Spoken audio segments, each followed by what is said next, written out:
Lead attorney here. Hope you guys are doing well, man. Oh, here we go again. Back into the breach. Struggle streaming already. Oh man, I don't even have my.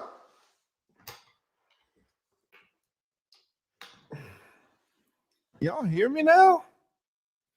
Your boy struggle streaming for real. It don't get no, man. How many live streams do I have to do before I get good at this? Jesus.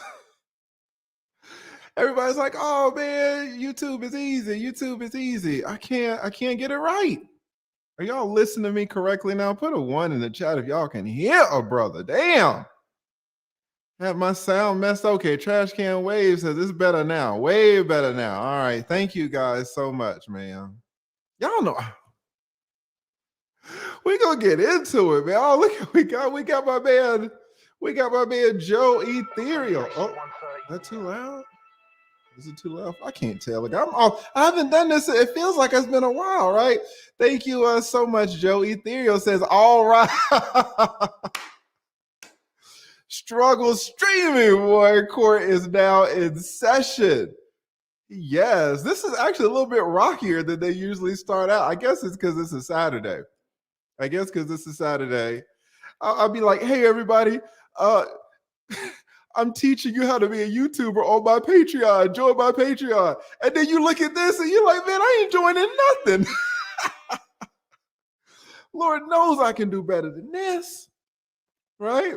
Thank you so much, Joe. I appreciate it. I absolutely appreciate it. Listen, what are we talking about? Y'all know.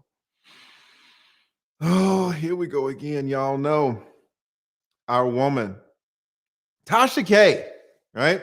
Shout out to Tasha K, a famous, famous YouTuber here on the platform. 1 million subscribers, guys. Like if you were a consumer of YouTube and I say someone has 1 million subscribers, you're like, oh, okay, whatever. But if you were me, you know, and if you are before the billions, if you are the intentional millionaire, if you have a YouTube channel and I tell you 1 million subscribers, you're like, damn.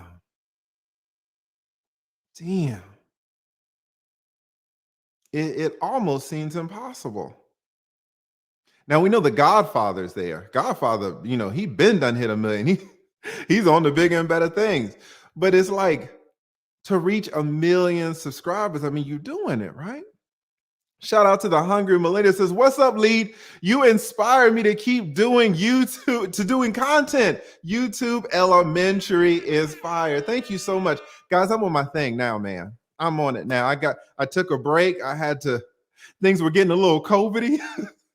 I had to reassess a little bit. I had to step back and reassess. And now I'm gonna be hitting y'all with the content. Right? And then watching December, man. I got some big things for y'all. So thank you, the Hungry Millennial, for saying this, and I'm inspiring you. That's what I want to do. It can be a disaster, but we still got to go through it, right? This whole day of stream started off as a disaster, but we still got to go through it, right? What does juices and berries smoothie hot say? No. Okay, here we go. See, guys, listen. I try to be vulnerable, and then y'all flip it. I try to be transparent and y'all flip it. You know, a lot of y'all asked, how did I feel when Tasha K came at my head? Y'all heard her. Y'all heard her. She came at your boy. She came at me so hard that she issued an apology hours later that took both videos down, right? And everybody's like, oh, Lee, you know, you must have been really hurt by that. Y'all don't know, though.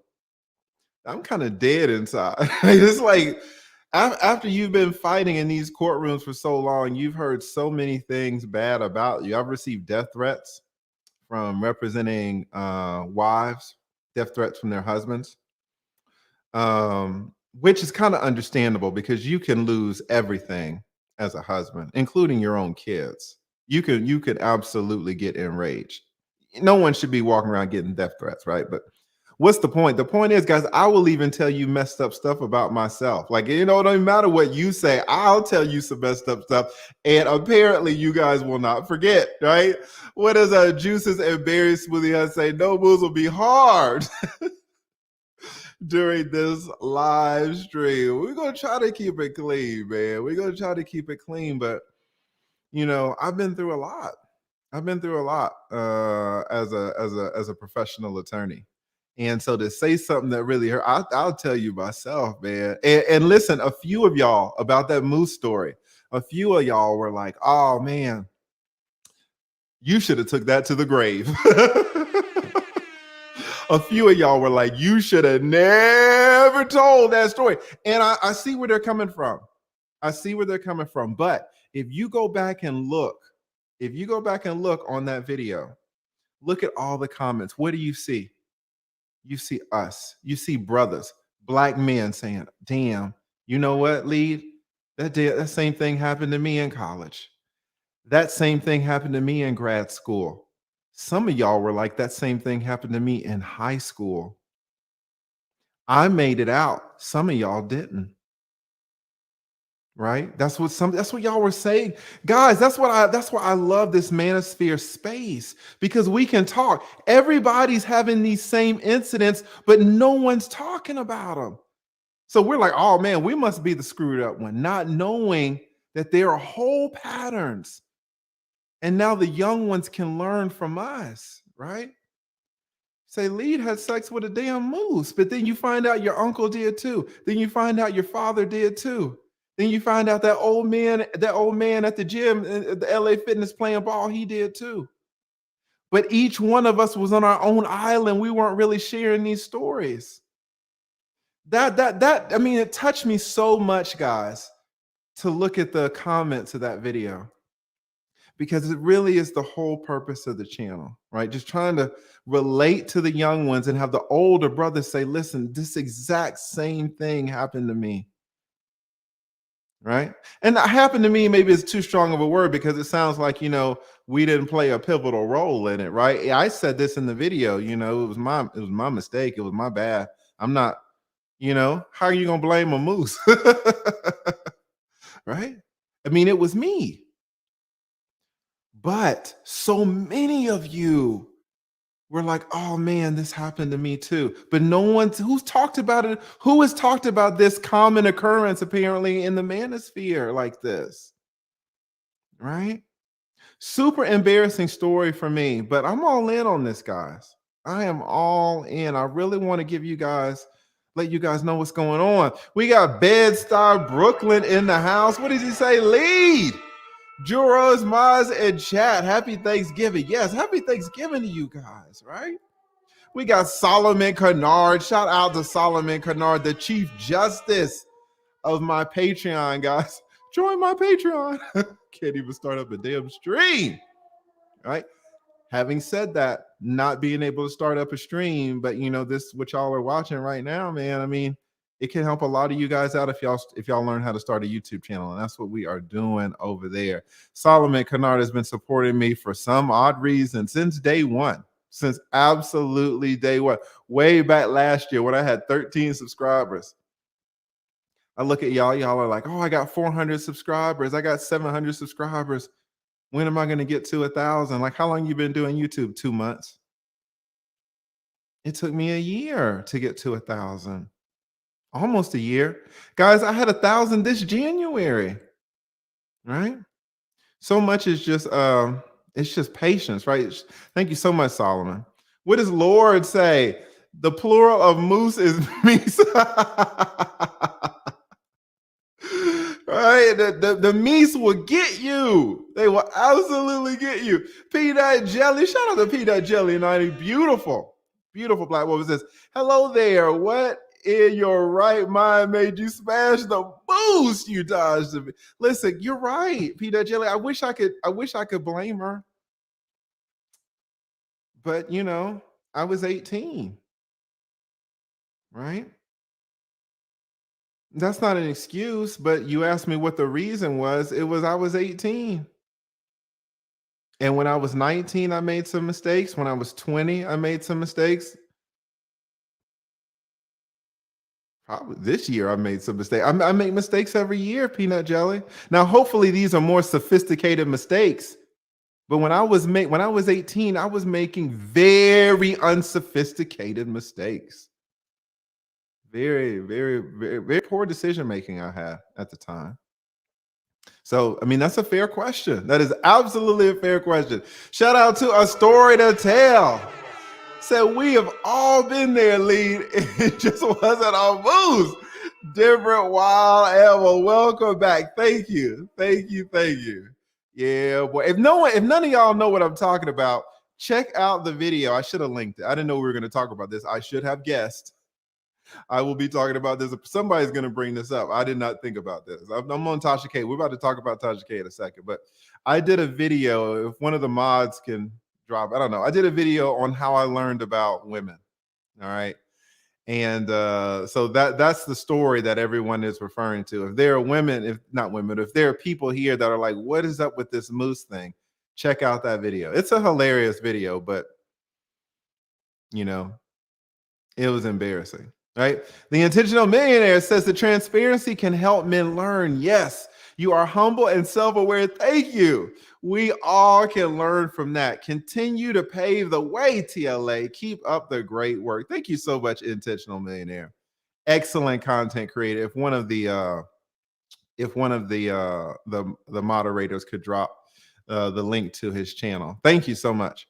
Punchy says, blessings from Sinful the Bee. Shout out to Sinful the Bee. Shout out to you, Punchy16, and shout out to Sinful the Bee. Sinful the Bee, killing it. Killing it. Like I watch his channel, I listen to his live streams, and it's like just listening to a whole different universe.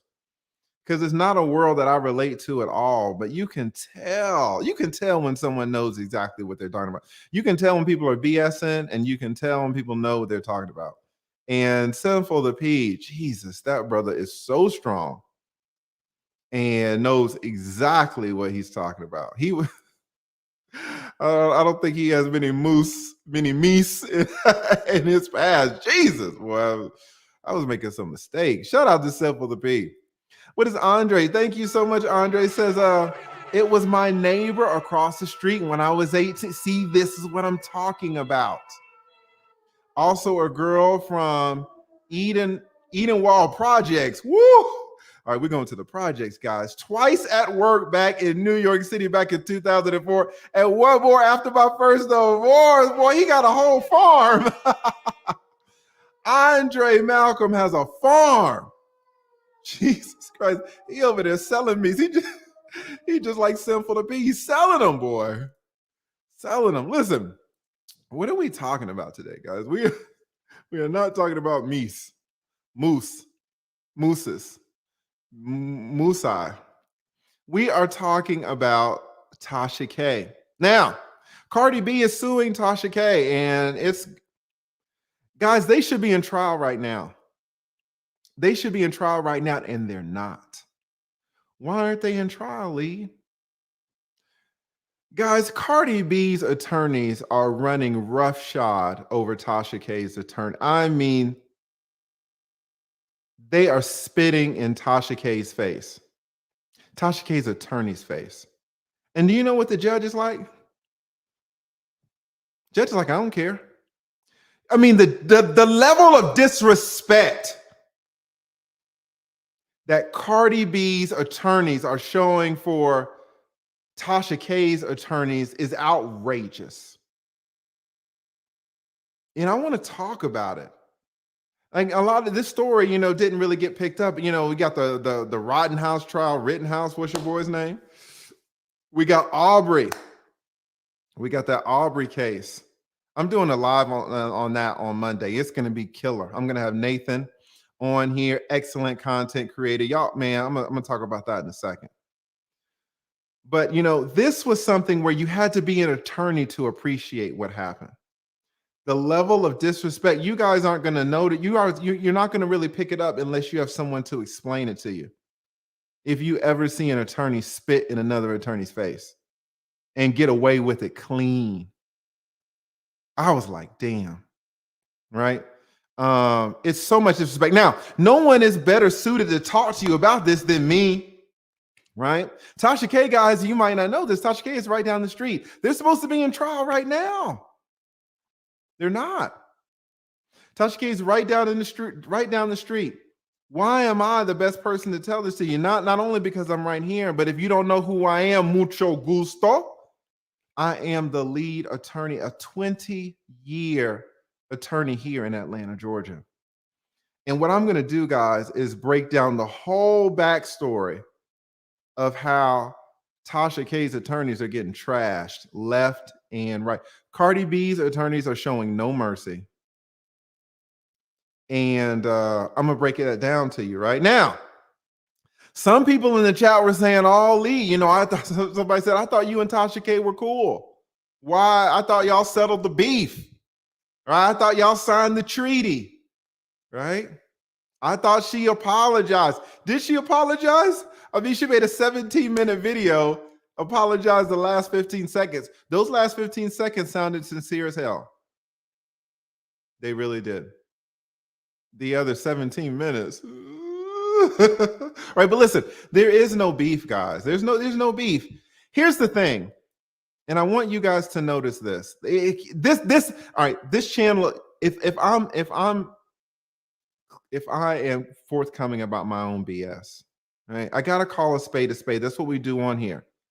It can't be that I can talk about Dr. Dre, I can talk about Omi and a Hellcat, I can talk about Charlemagne till the cows come home, I can talk about Bill Cosby, I can bring up O'Shea, I can talk about Kevin Samuels, I can talk about Kwame Brown, I can talk about Thomas Sotomayor, but and Tasha, I can't talk about Tasha. What?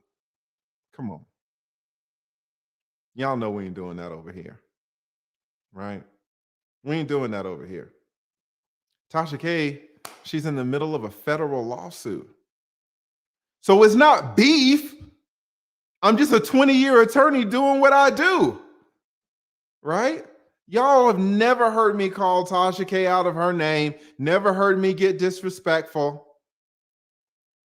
Like when y'all say, "Oh, it's on again. I thought y'all settled the beef." You're coming in with the wrong energy. You don't come in with that energy when I talk about Kwame Brown or Charlemagne the God or Bill Cosby or Kevin Samuels or anything like this. She got crunk, but even if you get crunk with me, I'm still going to be cool. I'm still going to be good, I can take a joke. It's not a big thing to me. Y'all want to see something? And for all of y'all that don't remember kind of how the hell this shit went down, I made a video just about her situation. And she did not like my video. She got straight crunk, right? Absolutely crunk. Shout out to I just missed it. Shout out to Mr. Like It or Not. Thank you so much. Says, "I appreciate all the hard work you put in, sir." Oh, I'm sir today. I will take that. I will take the sir today. The information is invaluable. From another Decatur natives. Oh, not SWD. Southwest DeKalb, class of 09. Y'all were shooting folks over there, boy. Ain't nobody want to mess with Southwest DeKalb. Hey, y'all were bad. Y'all were as bad as my homeschool. Shout out to Southwest DeKalb, boy. Y'all, there's a gladiator school over there. Shout out to all the Decatur natives. We got Perry Unlikely, also an excellent content creator. This is TLA. Do I need to wear a suit to the 100K event? I'm just laying out my players. No, it's like Jesus. All right, come as you are. Come as you are. I mean, you know who's down the street? Listen, Tasha K is down the street. You think I should invite her? You think she would come? Do you think Tasha K would come to my event? I'm not sure. Shout out to Marie, Jesus, with the super generous Cash App. Thank you so much. I'm gonna invite Tasha K. You know who I'm gonna invite to? Your boy down the street. I'm gonna invite Kevin Samuels. I already got. Listen, Fogo's not gonna let me get more than 30 people in there, right? So I already got 10 or 15 people that I know that they're already on there. They're already on the list. But then for the other 15, 20 people, if y'all want to come, email Gail and we'll put you on the list, man. It'll probably be around February or something like that. It's going to be on and popping. All right. What does Bed-Stuy Brooklyn say? No beef, just the legal facts. Exactly. Exactly. Right?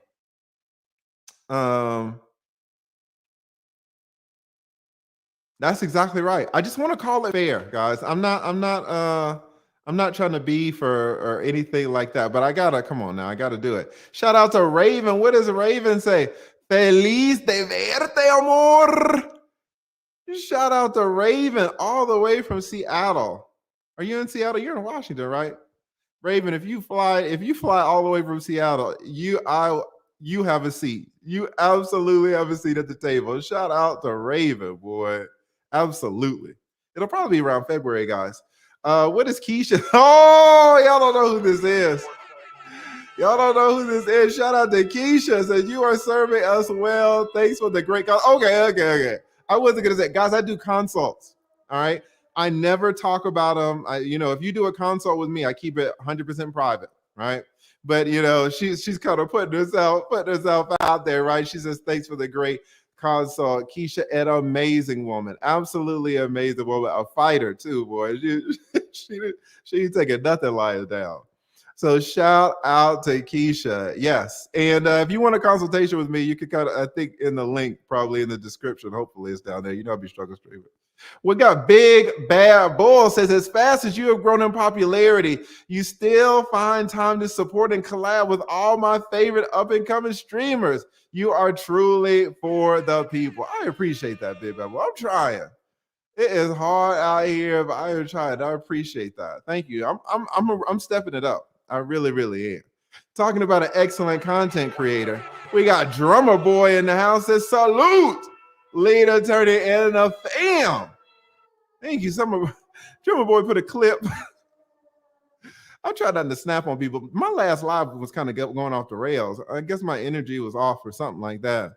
And Drummer Boy clipped it and put it up there. I should have done it myself, but he beat me to it. My man Drummer Boy said, "Oh, what do you say? You got to be quicker than that, right? You got to be quicker than that." So shout out to Drummer Boy 1980, excellent content creator. I'm subscribed to him. He's excellent. Y'all go check him out. If one of the moderators could drop the link to his channel in the chat, that would be very much appreciated. Got Nelson Counseling in the house. Thank you so much, Nelson Counseling. Also, man, we got so many great content creators up in here. Says, just showing love. Don't forget about me, Nelson Counseling on YouTube. Yes, I am subscribed to this brother's channel. So awesome. So awesome. Absolute killer in the game. We got Neil Stewart. I ain't seen Neil in a while. Says, it's been a while. Great to see you, family. Yes, thank you so much. Great to see you too, Neil. I hope you are doing great. Says Brittany B. Oh, lead reading the small super. Okay. Y'all want the facts. What is it, Brittany B? Read the small super chat today. Wonderful. Just going by to show love. Absolutely. Okay. Here, what she's referring to, guys, is, when I read, y'all get on me about reading the 47-cent super chat. So I said, okay, anything 20 and above, I'm going to read. But the lower would slow me down. But I love y'all so much, man. And y'all show me so much love. Y'all hold me up. That even if you do send 47 cents, shout out to El Guapo, I want to read it. Right. But it does slow down the chat. And we got 1,200 people in here. Can y'all give me a few more likes? Is that too much to ask? Right? Can I get a few more likes? But thank you so much, Brittany B. And I'm going to get to it. You're right. Let me speed this along. Yeah. That's what El Guapo said, 47 cents. And speaking of El Guapo, listen, guys, if y'all don't remember, I want to be fair, and if Tasha K comes at me, I take it in good spirits, right? Some of y'all might not have seen that, but Tasha K came at your boy's head, right? Absolutely at my head. Let me just give you a quick replay, a quick little view of what we're talking about over here, the way she came at your boy, right? See if we can play this one. And it's the black women that are supporting a man that wouldn't even spit on your pussy for me. Oh, goodness. He wants to spit on Karen's pussy. And it's the black women for me in the comments. Oh, attorney, he wouldn't even let you put your pussy on that shiny, bald, prickly motherfucking head of his. You dumb bitches. Thinking a nigga like that would even smell your cat. You got, bitch, he is smelling the smooth cat. Her fucking discharge is the same color as her skin. That's the pussy he's smelling, bitch. Jesus. That's the pussy he licking. And I'm gonna do my hand like this because this shit here. Lead attorney here. Hope you guys are doing well. This shit here. Think about it. Why would an attorney, a gossiping attorney, a magician attorney, always waving his hands like this in the live? Why?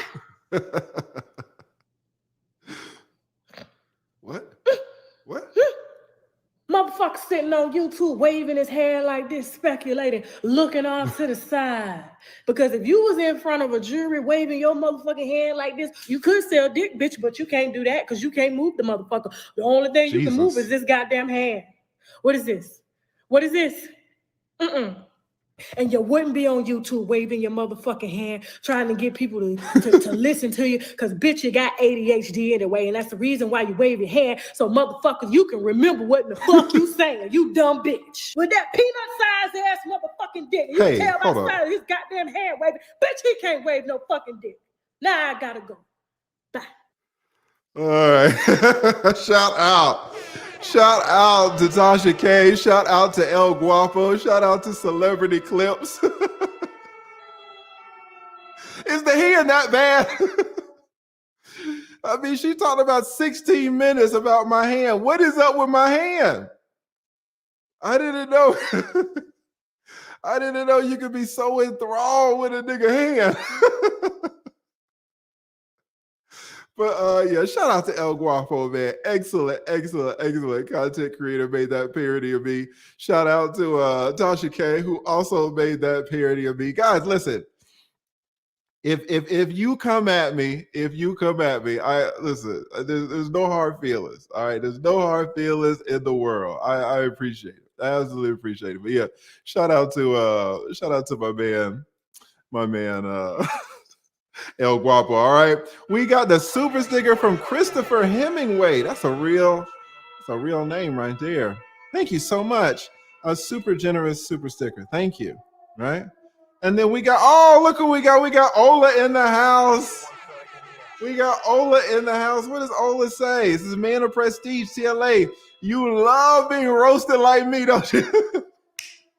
Shout out to Man of Prestige, another man who was roasted, boy. Y'all be roasting us over here. I think I got it bad. I got it a lot worse than Ola. Y'all remember Ola?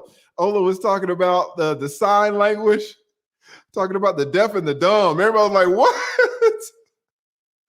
The deaf and the dumb. Jesus, boy. Shout out to Ola. Yeah, they got in Ola's ass a little bit. They roasted Ola a little bit, right? They did. Shout out to Ola, but he took it in great stride. He absolutely did, right? Oh, we can look who we got. We got Hank Tyrone from the 404. The Strong Brothers. We got the Strong Brothers in the house crossing the bird and says, right? What does Hank Tyrone say? TLA, keep waving your hand. Let them know, bro. Happy Thanksgiving. Blue 5 Sigmas. We got the Sigmas in the house, guys. Shout out to all the Greeks. Shout out to the Sigmas. The Sigmas are always up in here strong representing. Thank you so much, Hank Tyrone. Strong, brother. Hank Tyrone is absolutely on the guest list. Absolutely buying that man dinner at Fogo. Thank you so much, Hank Tyrone. Neil Stewart says, hands like E Honda slapping these haters. Yes. Listen, your girl was fascinated. She was absolutely fascinated with my hand, right? We got Yimmy with the pound. Shout out to Yimmy. Haven't seen Yimmy in a while. Disappeared on us. Absolutely disappeared on us. Shout out to Yimmy. It's so great to see you, Yimmy. I hope you are doing well. We got DJ Chris Cruz says, look at the hands. She called me a magician. She said they were lulling her to sleep. And your boy El Guapo picked up on it. What is your boy though? That one shot's up for the hand wave. Yeah. It's something about it. It's something about them hands, boy. Tasha K was fixated. She was fixated on the nigga hands, right? But yeah. All right, so let's get into it, guys. Let us get into it. I know what y'all came for. And listen, I'm gonna break this down, and this didn't get a lot of coverage. It's a small thing, but as an attorney, it's one of the most disrespectful things that I've ever seen. And I've been doing this for 20 years. All right. So, I'm going to give you kind of a behind the scenes look so you can appreciate what the hell's going on. Tasha K's attorneys are getting rolled on. We're all down here in Georgia. So, if this ain't beef for Tasha K, Lord knows it's not beef for her attorneys. I don't know who her attorneys are. I'm sure they're great. They're great attorneys. I don't know them, but they are getting smashed. Why? Well, this is what we're going to talk about, right? Let me give a quick shout out to all of my Patreon members. Thank you so much to the Patreon members. Shout out to United Fitness. United Fitness is getting us all in shape, guys. If one of the moderators could drop the channel to United Fitness. Y'all seen a black man on the bike getting people in shape, and especially around these holidays, we need it. We absolutely need to stay in shape so we can get the weight off early next year when it comes around springtime and the abs need to come out, right? And shout out to Jamar John Johnson as well, another extremely high-ranking member of the Patreon. All right. And both of these brothers are up there with Solomon Kennard. They are on the Supreme Court of the Patreon. So really appreciate all of the Patreon members. I just dropped something either today or yesterday. I'll be hitting y'all with a lot of knowledge, a lot of knowledge. All right. Oh, looks like we got a sponsor already, a sponsor for the stream, Jonathan Barronville. You know Jonathan on the list. I got about 15 of y'all. 15 of y'all are already in my mind. Y'all are already on the guest list. And then the other 15, I guess it's just going to be first come, first serve, right? What does Jonathan Barronville say? TLA, you know you're my guy, but that Tasha K. Rose will never not be funny with your hips having yes. Tasha K had 7,000 people thinking I was in a wheelchair. Boy, she was talking about my hips. She was talking about my hands. She was talking about, what's the fixation? Right? When a black woman look at you like that and start talking about your hand size, start talking about your hips, right? Then she started talking about how I'm all, I don't want, of course, they all go to this, right? Oh, you don't like black women. What did she say? She says I was over there with Rebecca. She said I was over there with Amber, right? Ain't your mama black? Y'all know, listen, hey, y'all know how they do us. Y'all know how they do us, boy. Thank you so much, Jonathan. I'd be super excited to meet you. I wish I could have gotten down there with you and Gail the other day, but I had a collab over there with Lapeef. But I'm extremely excited to meet you guys, and thank you. You're always supporting me so generously, Jonathan. It's amazing on so many levels, and I really do appreciate it. It's hard for me to express to you how much I do, but I do. I absolutely do appreciate it. I'm so grateful. So thank you. Big Jonathan Barronville in the house. All right. So what are we talking about, guys? What are we talking about? All right. We got 1,500 people. Can I get a few more likes? That worked the last time. Y'all give me some likes for the hand. Just use your hand to give me some likes. All right. All right. So what are we talking about? Your girl, Tasha K. Now, what's going on just generally? Y'all, it's just natural. Cardi B is suing Tasha K. And they are supposed to be in trial right now. They're supposed to be in trial for the week of the 9th and also the week of the 15th. And it could absolutely go over. They could be in trial, for the next few days, right? It's a long trial. There's like 1,000 exhibits, over 1,000 just for one side, I think. It's crazy. Absolutely crazy. Now, Cardi B sued Tasha K. Tasha K can't catch a break. She turned around and countersued. What's a countersue? He's like, oh, you sue me? Watch this. I'ma sue you in the same case. So Cardi B sued Tasha K for defamation, among other things. Tasha K was like, oh, watch this. $3 million on your head. $3 million on your head. I'm suing you for $3 million. What did the judge say? Get the fuck out of here. Just dismissed it. Just dismissed it. The judge was like, Tasha K, this is bullshit. Your counterclaim, trashed. Cardi's claim, still going. That puts Tasha K in a fucked up spot. Because what you want to do in any case, guys, if you're being sued, you want to countersue. Why? Not necessarily to get money so that you have some leverage. Hey, you're suing me for $4 million. Well, I'm suing you for $3 million. Do you want to negotiate? You know, you could lose your $4 million. I could win my $3 million. You might have to pay me $3 million. Do you want to negotiate? Cardi B might say, damn, I do want to negotiate now. I don't want to do all this for nothing. But what happens when Tasha K files her motion, her counterclaim, and the judge throws it in the trash? Now Tasha K is like, hey, do you want to negotiate? And Cardi B's like, why? Why would I negotiate with you? What do I have to lose? Nothing, right? Because the judge threw out Tasha K's counterclaim. Tasha K is not allowed to get any money. She can't get any money from this case anymore. The only person who can win, the only person who can score is Cardi B. So this is the worst situation that you can find yourself in. And that's the situation that Tasha K is. Now, we don't know how much Cardi B is looking for. It's going to be millions. Right? She put in the paperwork that it's going to be over $75,000. So some people thought, oh, she's suing Tasha K for $75,000. I could see why you would think that way, but it's just you didn't understand that to get into federal court in this type of situation, she has to say, these are magic words. She has to say, I'm suing for more than $75,000. If you're suing for less than $75,000, you can't get into that court. So she had to sue for more than $75,000. Cardi B is going to be asking for millions. All right. So that's kind of the lay of the land. Tasha K is sitting back and she's like, how bad is she going to get me? The best that Tasha K can do is come out even, not win anything. The worst, she's going to have to stroke a check for millions of dollars. What does the judge think? Does the judge think that Tasha K is going to get her best day? Does the judge think that, you know, that it's going to be break even, that she's not going to have to pay anything?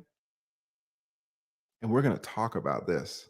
For a judge to come out and already say they haven't even been in trial, we're going to talk about this. This judge is super disrespectful, super on Cardi B's side. Why? Why is the judge on Cardi B's side and the trial hasn't even started yet? We're going to talk about this. All right. Now, so how did we get here? What's the issue? Well, you're saying, Lee, that they're supposed to be in trial. They're not in trial. Why aren't they in trial? Let me tell you why they are not in trial. Cardi B's attorneys, they filed for a motion to continue. All right. Now, what is a motion to continue? What is continue? If you have a case and it's set for trial, November 9th, we're set for trial. We're going. Oh, I want to continue the case. What does that mean? It means I don't want to go to trial on the 9th. I want to go to trial later. I don't want to go right now. I want to go later. Right. Shout out to Chicago Rilla in the house. So, Cardi B says, no. I don't want to go to trial right now. The 9th is inconvenient. I don't want to go. So she files a motion to continue. The judge, here's the thing. Listen to what I'm telling you. The judge said over and over through this whole case, this case has lasted 2 years.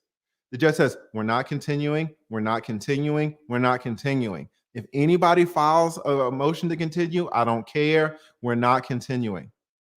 Now, they were supposed to go to trial in September, but Cardi had just had a baby. So the judge said, fine, I'm going to continue. November 9th, everybody be ready. We're not continuing. We're not continuing. As a lawyer, I will tell you, every attorney has filed many motions to continue. I can't even tell you how many I filed, probably hundreds. You have a better chance of winning your motion to continue if you're very far away from trial. Listen, If we are going to trial in 2023 and I say, hey, I can't go that day, the judge is like, fine. It's 2023. But what if I file a motion for continuance and our trial is 2 months away? The judge is going to be like, what are you talking about? Continuing the case is 2 months away. You should have filed this a long time ago. We can't just continue a case and you're filing the motion to continue 2 months away.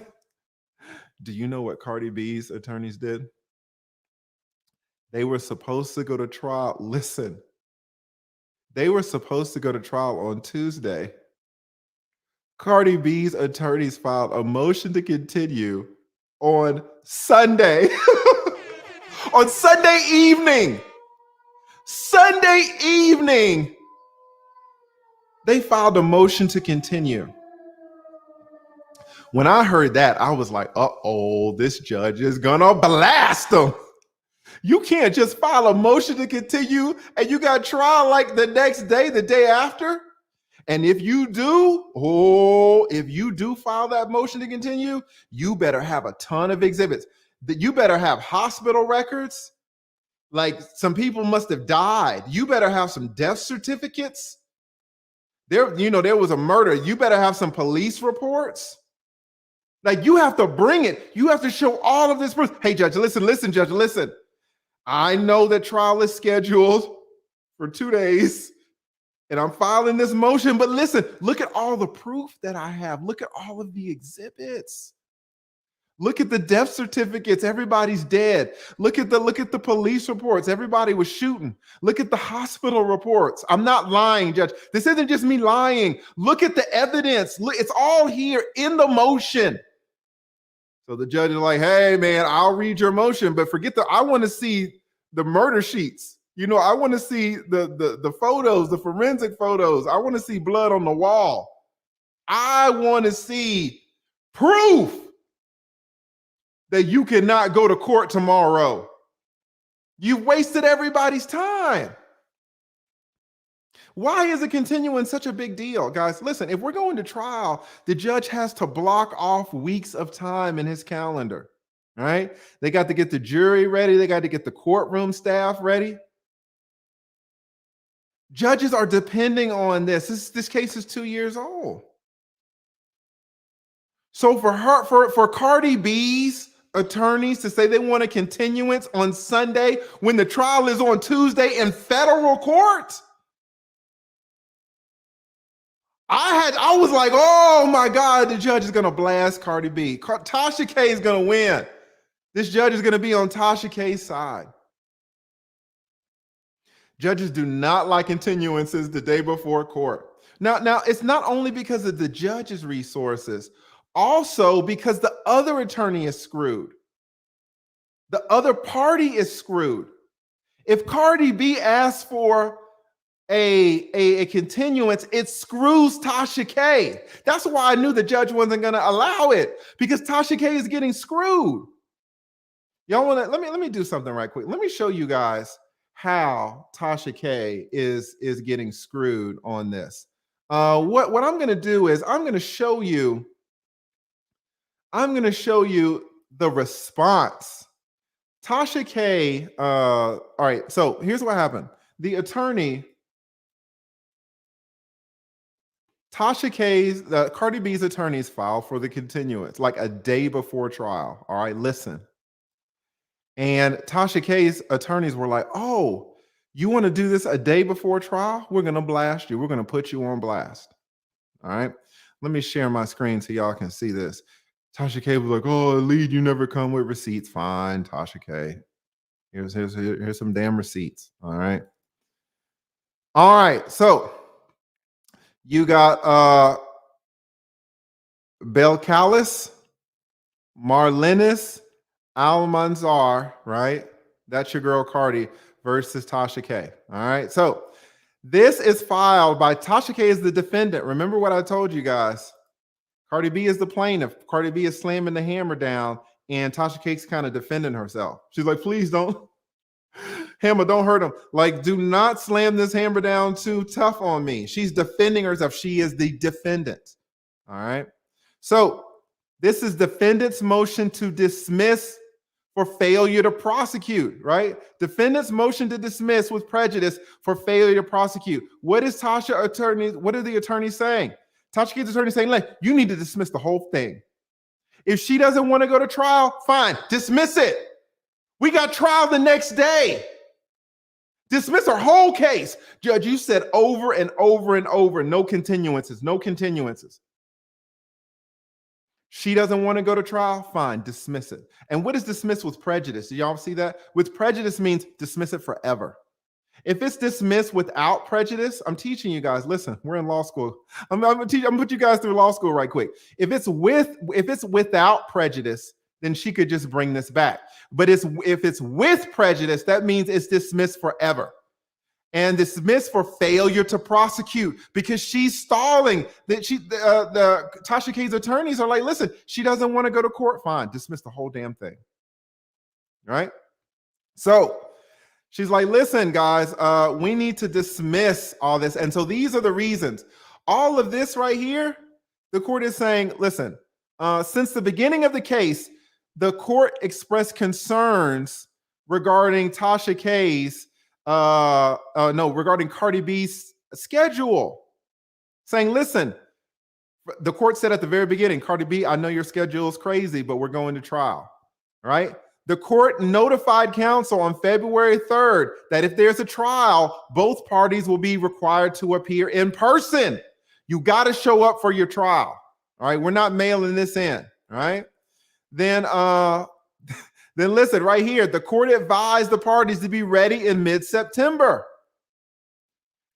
Here, listen to what Cardi B's, Tasha K's attorneys are saying. Tasha K's attorneys are saying the counsel for both parties assured the court there were no scheduling conflicts. Everyone was available for trial. All right. What are Tasha K's attorneys doing? They're pounding it in. They're saying, Judge, everyone was ready for trial. Everyone was ready for trial. Everyone was ready for trial. That's what they're doing right now. They're pounding it in. Judge, remember, you said we're going to trial. You said everybody had to show up, right? They're laying the foundation. They're about to set her up. Tasha K's attorneys are about to set Cardi B up. So it goes on. She got pregnant, so they agreed to continue the case. Here's the thing. Listen, trial was set. Can you guys see this? Trial was set for November 8th and November 15th. November 15th was just last week. This trial could take weeks, guys. They're supposed to be in trial tomorrow. All right. Let's jump down here. This is important. It says in a memorandum of supportive application filed just in September, Attorney Dowling said counsel in the Atlanta case are presently making a determination about approaching the judge in that case, seeking a continuance on the same basis sought here. What are they saying here? Guys, check this out. Cardi B stay in the mix. Cardi B is in litigation in California. Cardi B wanted a continuance in the case in California. So what did Cardi B say? Listen. Cardi B said, Judge, listen, in California. Cardi B says, Judge, in California, I can't go to this trial because I have a trial in Atlanta on November 9th, November 15th. So, Judge, in California, I want to handle this case, but I can't go to trial in this case because I'm going to trial in Atlanta. I'm going to trial down the street from Lead. Maybe Lead will show up. Maybe he'll take me to lunch, right? Maybe we can discuss some strategy. Y'all want me to take Cardi B to lunch, right? Take her to Fogo. She says, I'm going to be down in Atlanta with Lead, so I can't be in California. So they continue the California case, all right? Now, here's the thing. So do you see she's kind of playing one court off of the other? This is what the attorneys are saying. And I mean, Tasha K's attorneys are making great points here, right? So let's jump down here. What does it say? Let's look at this right here. Uh-oh. Listen. I got it. Let me back up for a second. All right, so why All right, I got a quiz for you guys. All right. This trial is supposed to take multiple weeks. All right. This trial is going to go a long time. Just one side alone has 1,000 exhibits. They could be in trial tomorrow. They could absolutely be in. If this trial were going on, they could be in trial tomorrow. All right. Where is the trial? Where's the trial? I just told you guys the trial is down the street here in Atlanta. Now, I have a question for you. I have a question for you. Does anybody know what happens on Monday? Does anybody know what happens on Monday? Is there anybody who's kind of in the know? A lot of women will know more than the men. Right? A lot of men will. A lot of women know why Monday is a special day. It's really not a special day for men. Men really don't give a damn. But does anybody know what is happening on Monday? The same day that Cardi B should be in trial, right? Trash Can Wave says it's not a holiday. No. Cyber Monday. No. What happens on Monday? It's the American Music Awards, right? The American Music Awards are happening, right?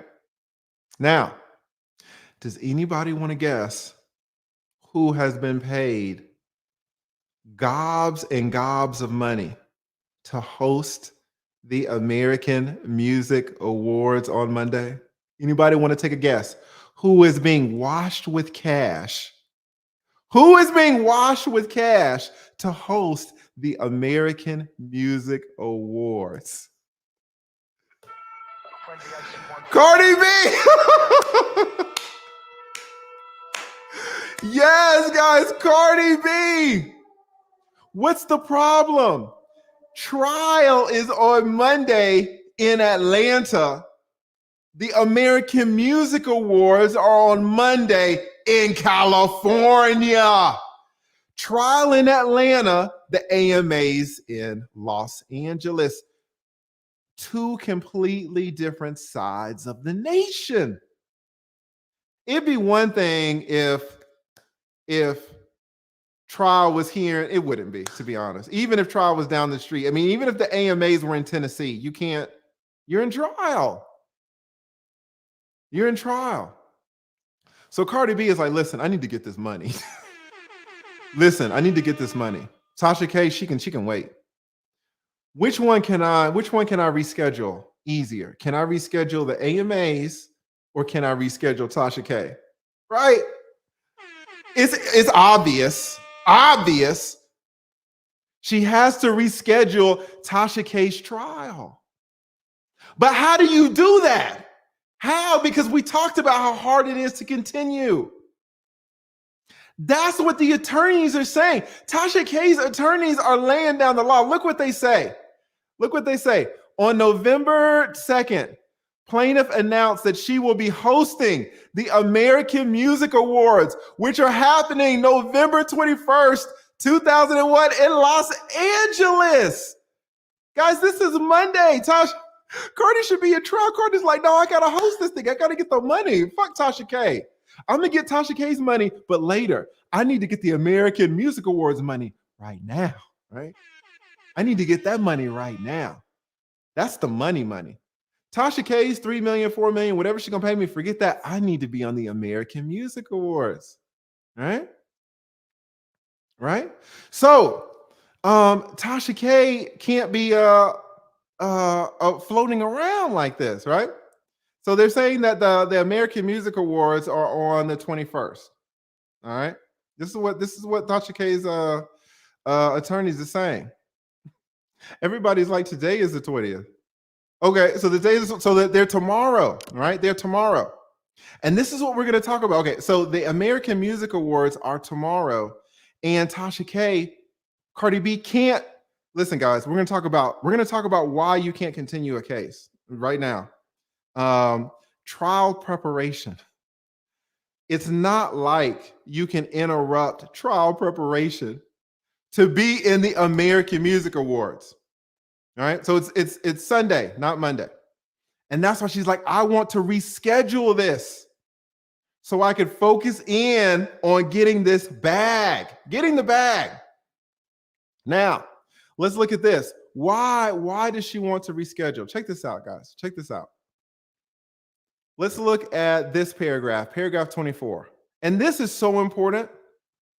It says on November 3rd, 2021, Tasha K was at her attorney's office 8 hours. Guys, listen to this. If you are in your attorney's office, she's got 2 attorneys. Let's assume both of her attorneys are charging $500 an hour. So she's with 2 attorneys, that's $1,000 an hour. She's with 2 attorneys charging $1,000 an hour, but you're for 8 hours. 8 hours. So in that one day, on this day, she paid $8,000 on November 3rd for her attorneys. All right. That's expensive. It is very expensive. Plus, she's missing out on her own time. Right now, look at this. That's November 3rd. On November 4th, where was Tasha K? Tasha K was preparing for trial. She was it says right here, that same day, Tasha K was at her attorney's office for another full day of preparation. All right. Tasha K is preparing. She's paying thousands and thousands of dollars each day to prepare. Where is Tasha K? Anybody see where Tasha K is? No, not Cardi B. Cardi B was attending a British Vogue cocktail party in Beverly Hills, California. Tasha K's attorneys are pissed off. They're like, wait a minute. You're attending all of these parties in California. You're going to host the AMAs, which require rehearsals and things of that nature. How can you go to rehearsals if you're in trial? How can you be in rehearsals on Wednesday, on Thursday, on Friday for the AMAs? If you're in trial in Atlanta, you cannot. Tasha K's attorneys are right. Tasha K was in her attorney's office. They're going through all the paperwork. Where is Cardi? Cardi is in a cocktail party, British Vogue in Beverly Hills.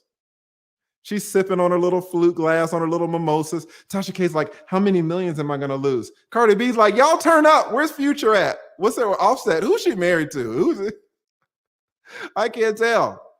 Right? What are these rappers, right?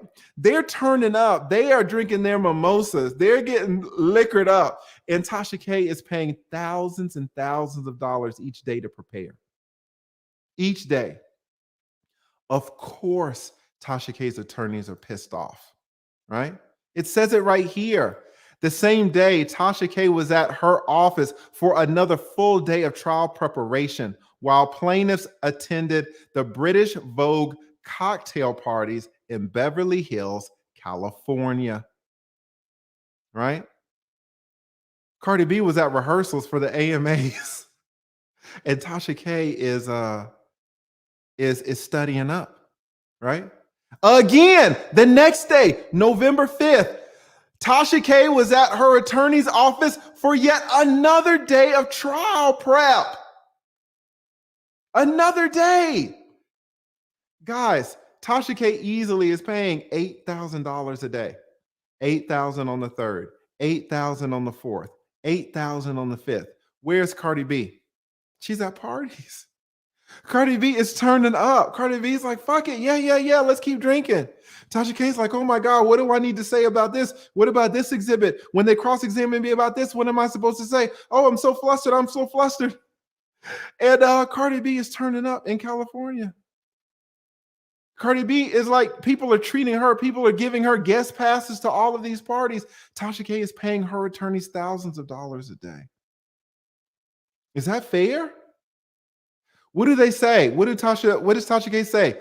The plaintiffs did not, Cardi B's attorneys did not reach out to Tasha K regarding any issues or conflicts. So they're saying, and you should absolutely do this, guys. As an attorney, if you want to continue a case, you better give me a heads up. You better get me on the phone. You better give me an email. You better do something. If I'm spending all of my time as an attorney preparing my client day after day after day after day. And you know you have the AMAs, you know you have AMA rehearsal, but you didn't tell me. You're gonna blindside me like that, right? Because listen, guys, listen, this is important for you to know. Say you're my client. We have a trial schedule. So I have to prepare you Monday through Friday every day. It's a huge trial. You could lose millions. If I prepare you Monday through Friday, it's a cram session. It's a cram session. So we're cramming, and then when the trial starts, go. You're ready. You're ready. Go. But what happens at the end of the cram session? Listen, what happens at the end of the cram session if the trial gets continued until January? Do you know what we have to do? I have to do another cram session with you. I have to do another week of cramming with you because you're not ready. That's what cramming is. Cramming is to get ready for the test and then you take it. Have you ever crammed for a test and then tried to take that same test 2 months later? You don't know shit. You don't know anything. That's the problem.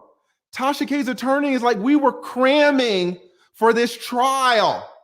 And they didn't tell us that it was going to be continued. And now the day before the trial, now you want to tell us it's continued when Cardi B has all these rehearsals for the AMAs.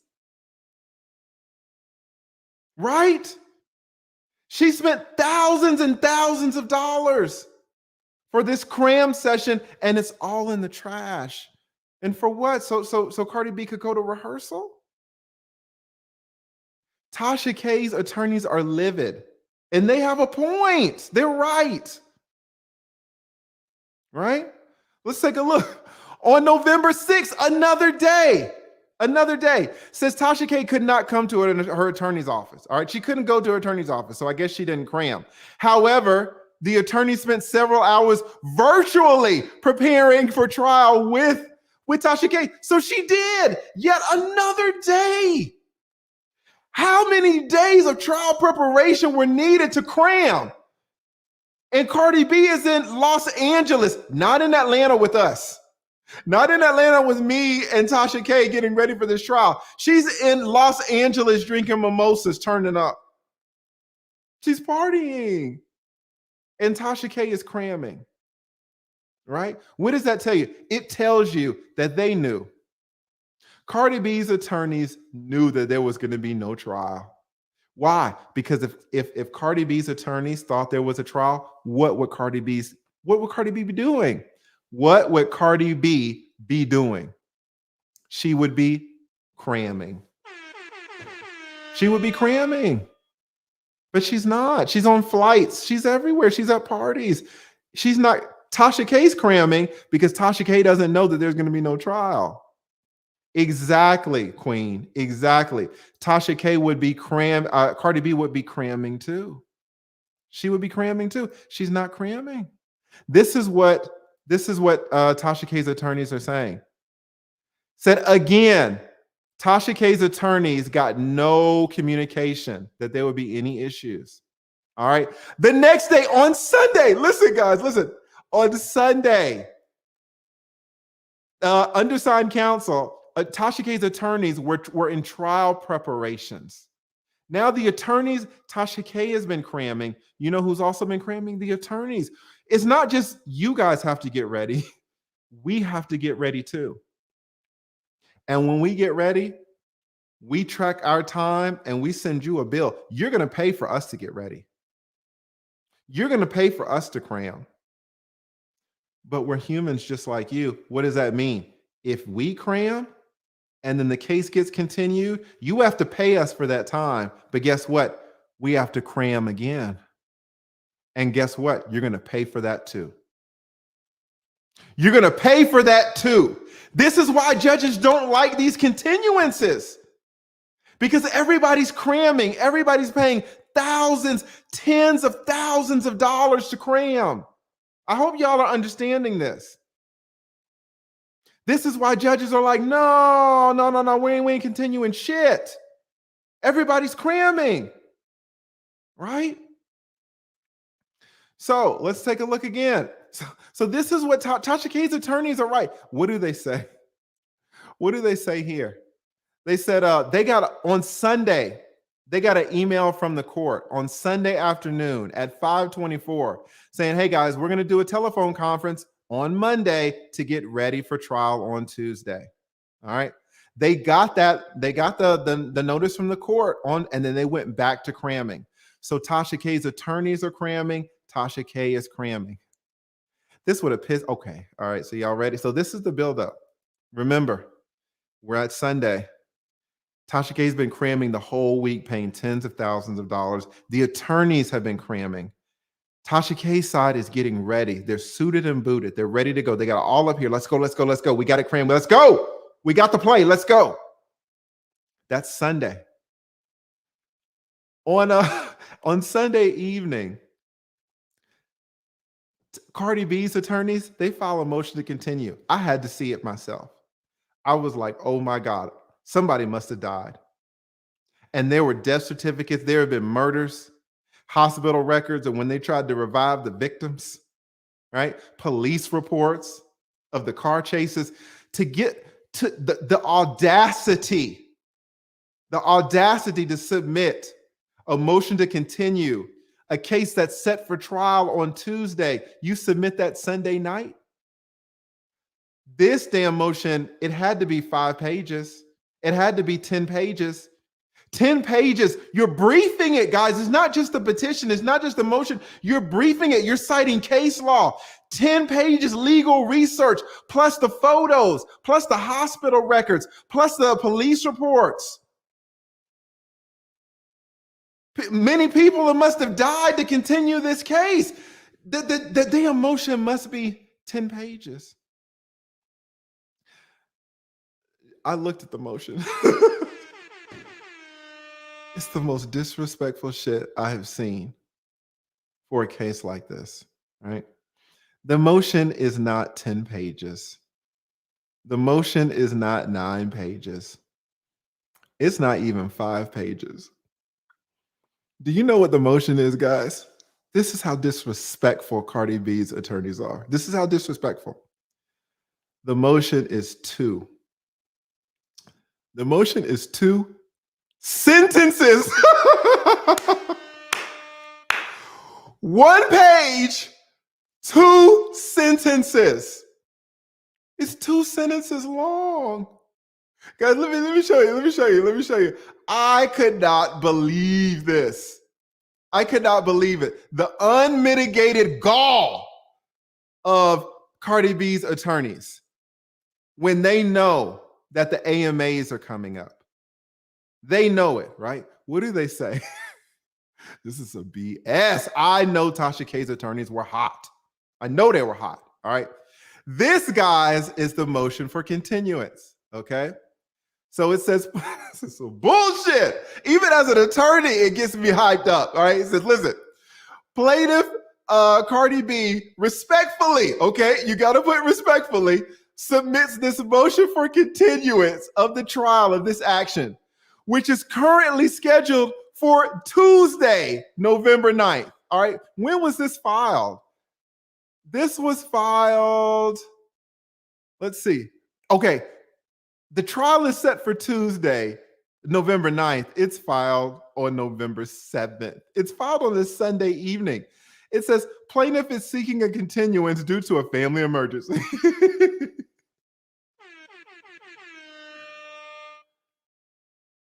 2 sentences long. I would be like, as an attorney, I would wipe the spit off my face. I have been cramming myself. My wife has not seen me. My kids have not seen me. I have been cramming for over a week by myself and also with my client. My client has seen me more than my wife. Right? My wife talks, I'm thinking about Tasha K. My wife talks, I'm thinking about Cardi B. I haven't heard a word she says in a week and a half. My kids, who are the kids? Get away. I'm in my study. When do I come home? 3 a.m, back at the office at 7.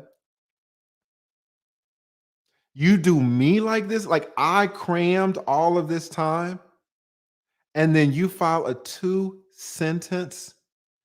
Guys, there were no exhibits. There's no reason. Oh, just a family emergency. Who's the fam? Like there was no, guys, there's no explanation.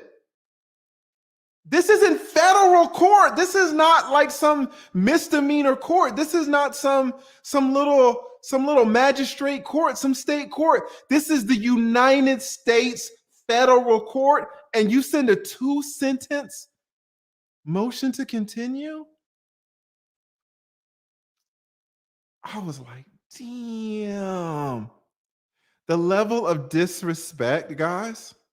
So here's the thing. When I saw that, I was like, ooh, this judge is going to light them up. This judge is going to light Cardi B up. This same judge who was like, we're not rescheduling it. We're not rescheduling it. This judge saying everybody needs to show up. This judge like, hey, man, we're set for trial. November 9th, get ready. Get ready. So I was like, what did the judge say? I know the judge got in Cardi B's ass, right? Right? Let's take a, do you want to see what the judge said? Do you want to see what the judge said? Let's take a look at what the judge said. Because you know the judge is hot, right? You know the judges are like, we are not continuing this case for nothing, all right? Because again, court's on Tuesday. We're in federal court, right? So let's take a look. What does the judge say? I'm gonna show you this order, guys, from the damn judge. What does the judge say?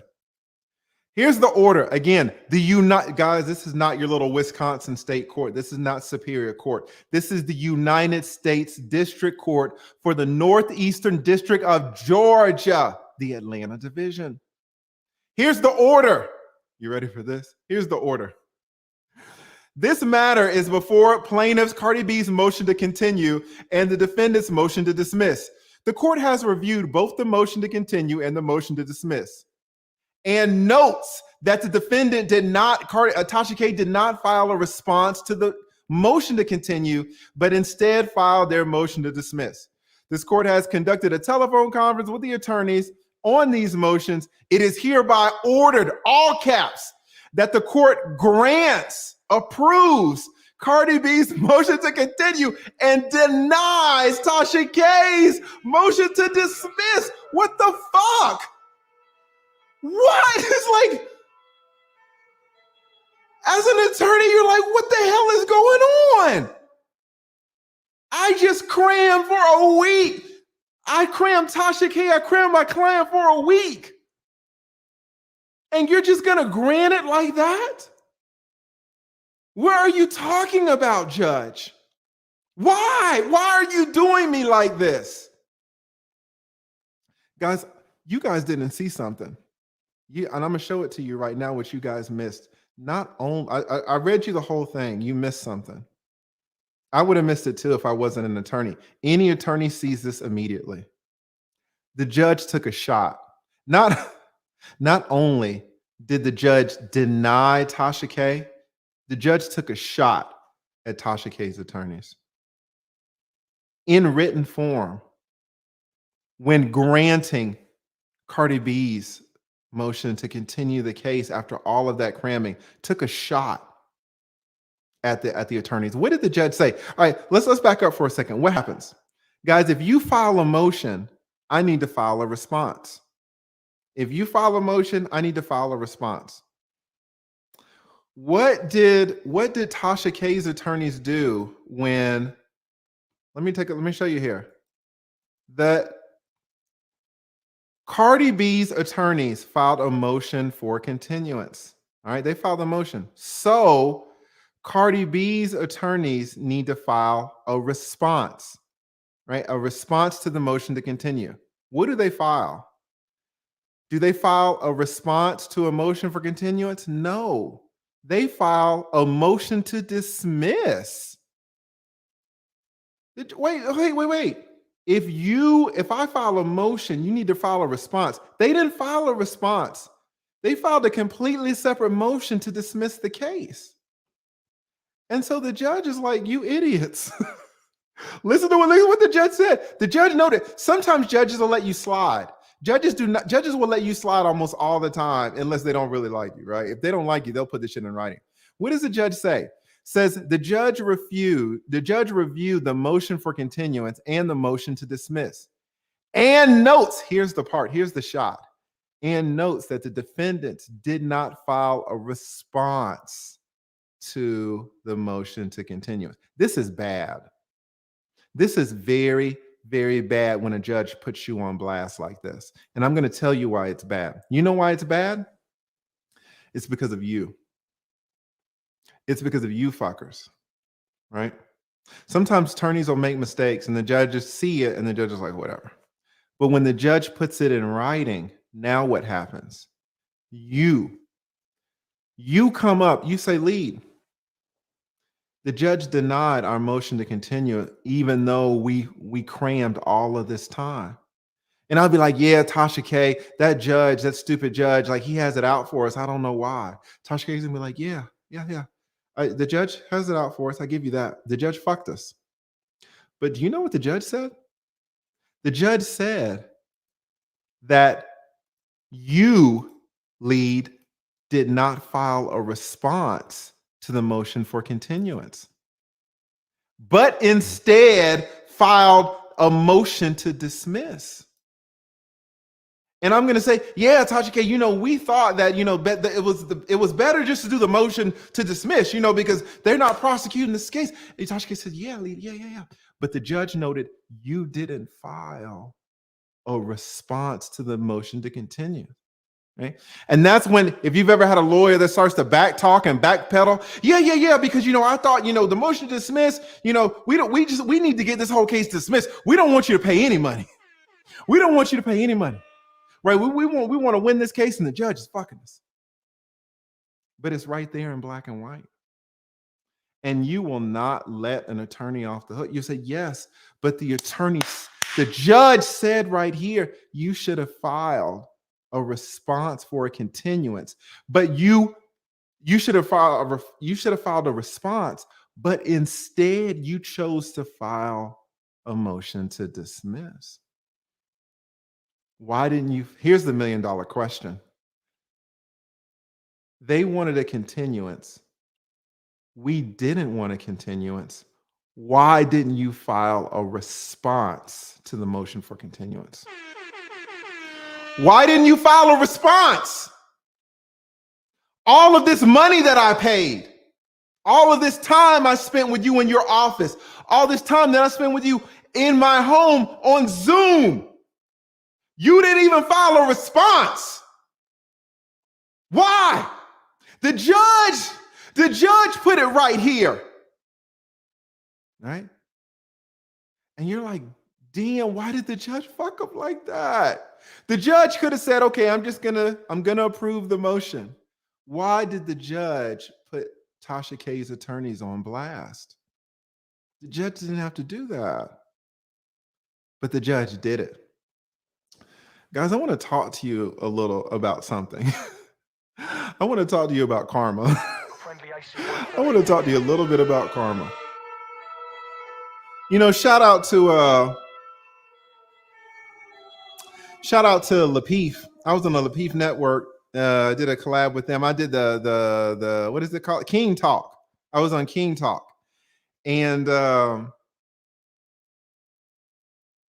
man,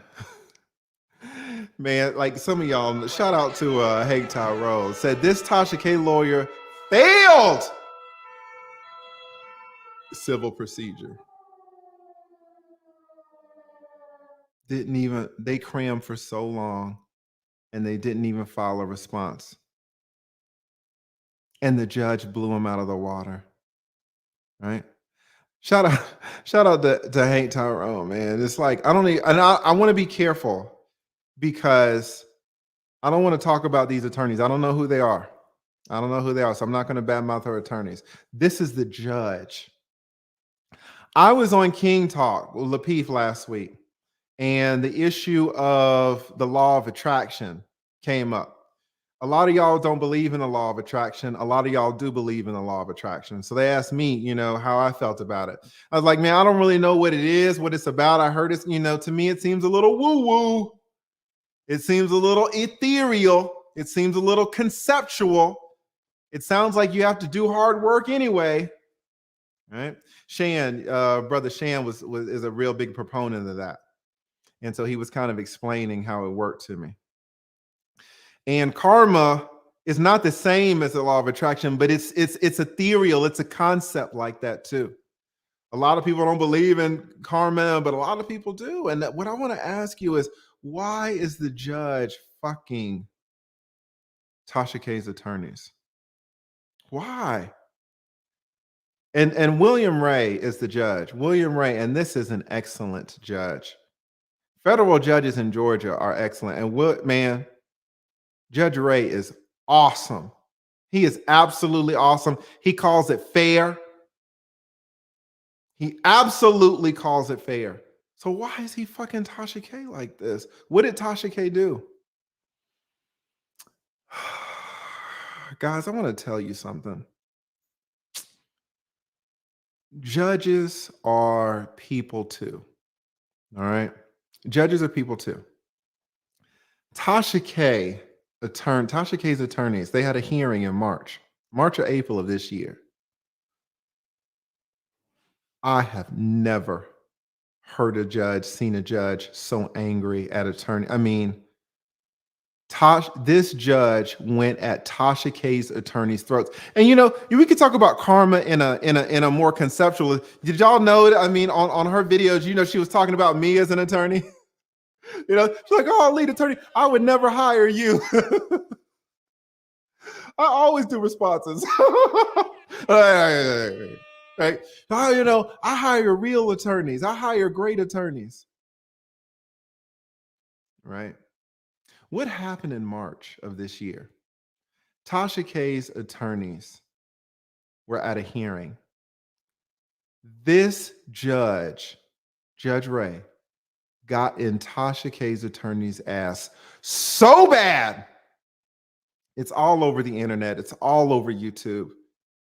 There's leaked audio of the hearing where you hear the judge enraged at Tasha K's attorneys. You know what he said? You know what he said about her attorneys? Called them wholly unprofessional. All right. Now, a lot of you guys are like, "Oh, let me tell you something.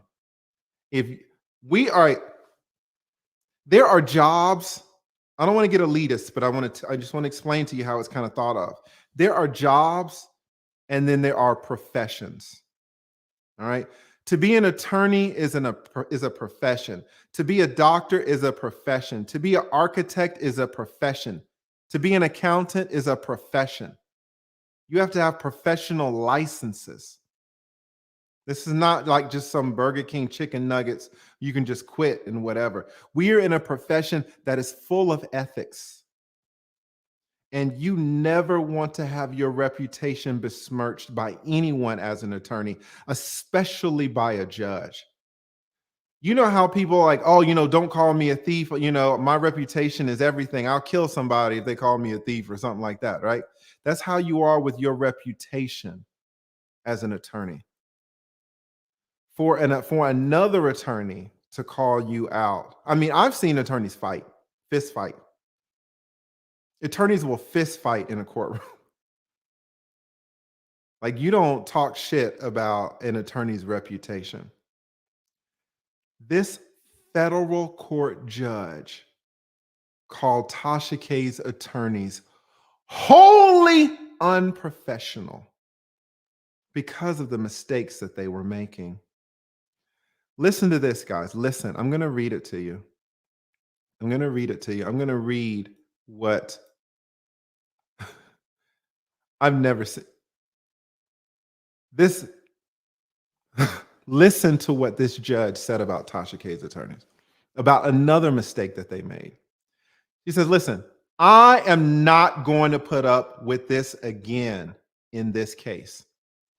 And this is not the first time that you, Tasha K's attorneys, have done something like this. I don't know if I'm going to punish Tasha K for what you did, attorneys. I haven't decided yet if I'm going to punish Tasha K. But if this happens again in any form or fashion, Tasha K needs to know that I am sanctioning you for these errors. As an attorney, you know, sometimes when you see drama, you just want to get your popcorn and you want to do this, but then the drama can get so fucked up. You put your popcorn aside to the second, and you're like, the fuck is going on? Why is this judge going off? That's not even the worst part. This, guys, is a death sentence for any. I mean, I don't know any attorney who's heard this from a judge, much less a federal court judge. You never hear that. I've been practicing 20 years, and I have seen judges get hot at attorneys. You never hear this. Listen to what I'm about to tell you. You've never heard it in your life. This judge sat on this federal court bench and told Tasha K's attorneys, he said, listen, let me go back. Let me take a step back for a second. Attorneys, we have this profession, right? What does that mean? We have licenses. Who keeps our licenses? The state bar. There's a state bar in every state. There's one body, one organization that gives us our license to practice law. It gives us our right to eat. It gives us our right to put food on our table. If you lose your license, you've lost your whole career. Listen to what I'm telling you. If someone reports you to the state bar and you lose your license, attorneys have deleted themselves over it. All right? Listen. To report something to the state bar and jeopardize your license, you know, it's the most damaging thing that can happen to an attorney. Hands down, the most damaging thing. Losing cases, no, every attorney loses some cases. Every attorney wins and every attorney loses. Losing the case, and that's just small potatoes. You want the nuclear option? Do you want a nuclear option? Report an attorney to the state bar. You've got that attorney's full attention. And that's you as a private citizen. That's just, that's you as a private. If you get in an argument with an attorney, your attorney, and your attorney stealing from you or something, when you report that to the state bar, you have officially pressed the nuclear option. Attorneys do not tell non-attorneys really to report it to the state bar, because you do not want people willy-nilly reporting shit to the state bar, because you're jeopardizing a person's livelihood. Now we're in a whole different thing. We're in a whole different area now. You're jeopardizing my ability to feed my family. Listen to what this judge said. The judge is talking to Tasha K's attorneys. The judge said, if I thought, for the mistakes that they were making, if I thought I could report this to the state bar of Georgia, then I would do that. I, as a judge, a federal court judge,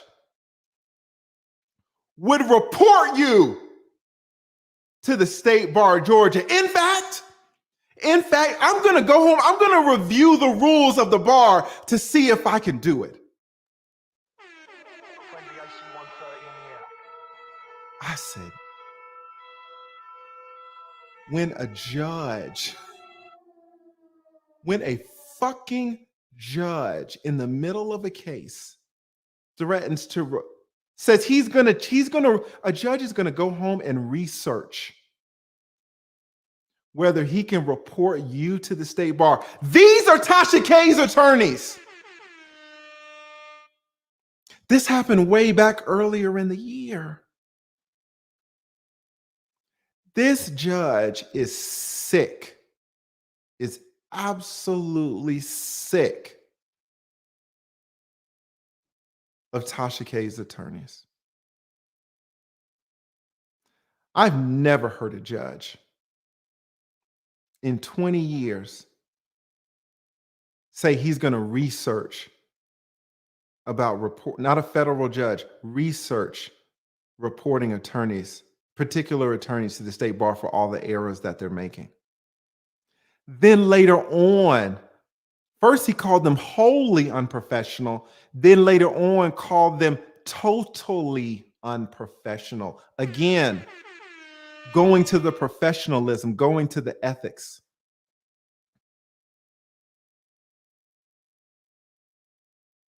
I can't tell you what that means. If you're not an attorney, you're just not going to understand. You know? Guys, I wish I could tell you. You guys don't know how it is to be an attorney. If you are standing up in front of the judge and your judge tells you that he's going to research whether he can report you to the state bar, and then you have to turn around. Imagine me. I don't even want to put my fucking self in it. It's so terrible. Imagine you. Let's put it on you. Imagine you're an attorney and you're getting paid tens of thousands of dollars representing a high influencer client like Tasha K is, 1 million subscribers. This lady will tell you how much she's making. She's making so much money. She's paying you so much money. You are eating from the money that Tasha K is paying you. And that judge tells you that after Tasha K's paid all that money to you, he is going to research whether he can report you as a federal judge to the State Bar of Georgia. Here's the kicker. After he blasts you, you have to turn around and you have to look at Tasha K. I have a question. What is Tasha K's facial expression when she looks at you getting blasted by a federal court judge?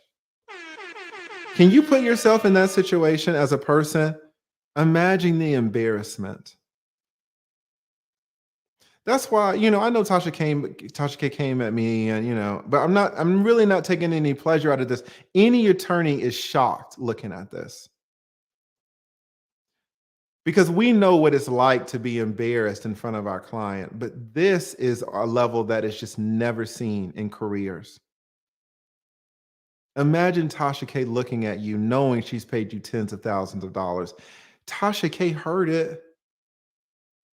She heard it. I mean, honestly, it's on the internet.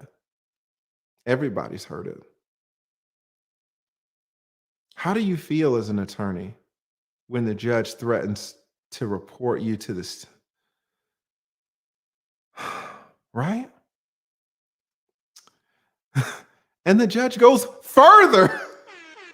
The judge ain't even done.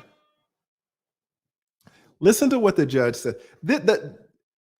I can't tell you, Judge Ray, and I'm telling you, Judge Ray is awesome. What are judges supposed to do? Does anyone know what judges are the quality that judges are supposed to have? Judges are supposed to be impartial. I'm not on Cardi B's side. I'm not on Tasha K's side. I'm not taking sides. I'm the judge. I'm the referee. I'm not on the New England Patriots side. I'm not on the Falcons side. I'm just wearing the stripes. And I'm not going to prejudice the case. I'm not going to make a decision until I hear all the evidence. Everybody, you have a fair shot, Tasha K, to win. Cardi B, you have a fair shot to win. That's what judges are supposed to say. That's the purpose of the trial. The purpose of the trial is so that the judge can make a determination after the trial who wins or loses. What does the judge say months ago? Listen to this. The judge says to everybody, the judge says, honestly, listen, honestly, if you look at the evidence that we all know is out there, I, as the judge, the federal court judge, trial is months away. I, as the judge, have to say that there is a much greater probability that if this case goes to trial, completely on everything that we've seen, Cardi B's going to win. The judge said that. There's not even been a trial. It's like, shit. How can a judge be stronger on one side? And this is not some little rinky-dink Mayberry judge. This is a federal court judge telling Tasha K that Cardi B is gonna win. Why would the judge think that? Look at Cardi B's, look at Tasha K's attorneys, right? Does anybody think that this judge has confidence in Tasha K's attorneys? This is not a shot at Tasha K. This really isn't a shot at the attorneys. Maybe the judge is wrong. Who knows? I wasn't there. Does anybody think Judge Ray has confidence in Tasha K's attorneys? The trial hasn't even started. Now looking back, when Cardi B is in she's doing the rehearsals for the AMAs. She's at the Vogue party. She's at these British parties sipping mimosas. The day before trial, she asked for a continuous, and the judge like, here, Thoma, take it. You're good. Now it starts to make sense.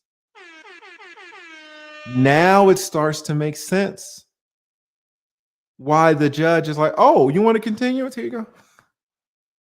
Right? So this is kind of like a karma type of thing where if you put out bad vibes, bad professionalism, what do you get in return? Right? This continuance cost Tasha K tens of thousands of dollars. It did. She's going to have to cram again. Trial is like a month and a half away. She is absolutely going to have to cram again. She's not getting any of that money back. And the judge has already said that Tasha should settle the case because she's going to lose. The judge said that there is a greater probability, much greater probability that if this case goes to trial, Cardi B is going to win. Guys, what if I'm representing you at a hearing? We got trial in 3 months. I'm representing you, and the judge says, oh yeah, by the way, lead, the wife's gonna win. My mouth would drop. Now, I'm in Georgia, so the wife's probably gonna win a little bit anyway, right? But it's like you at least expect fairness.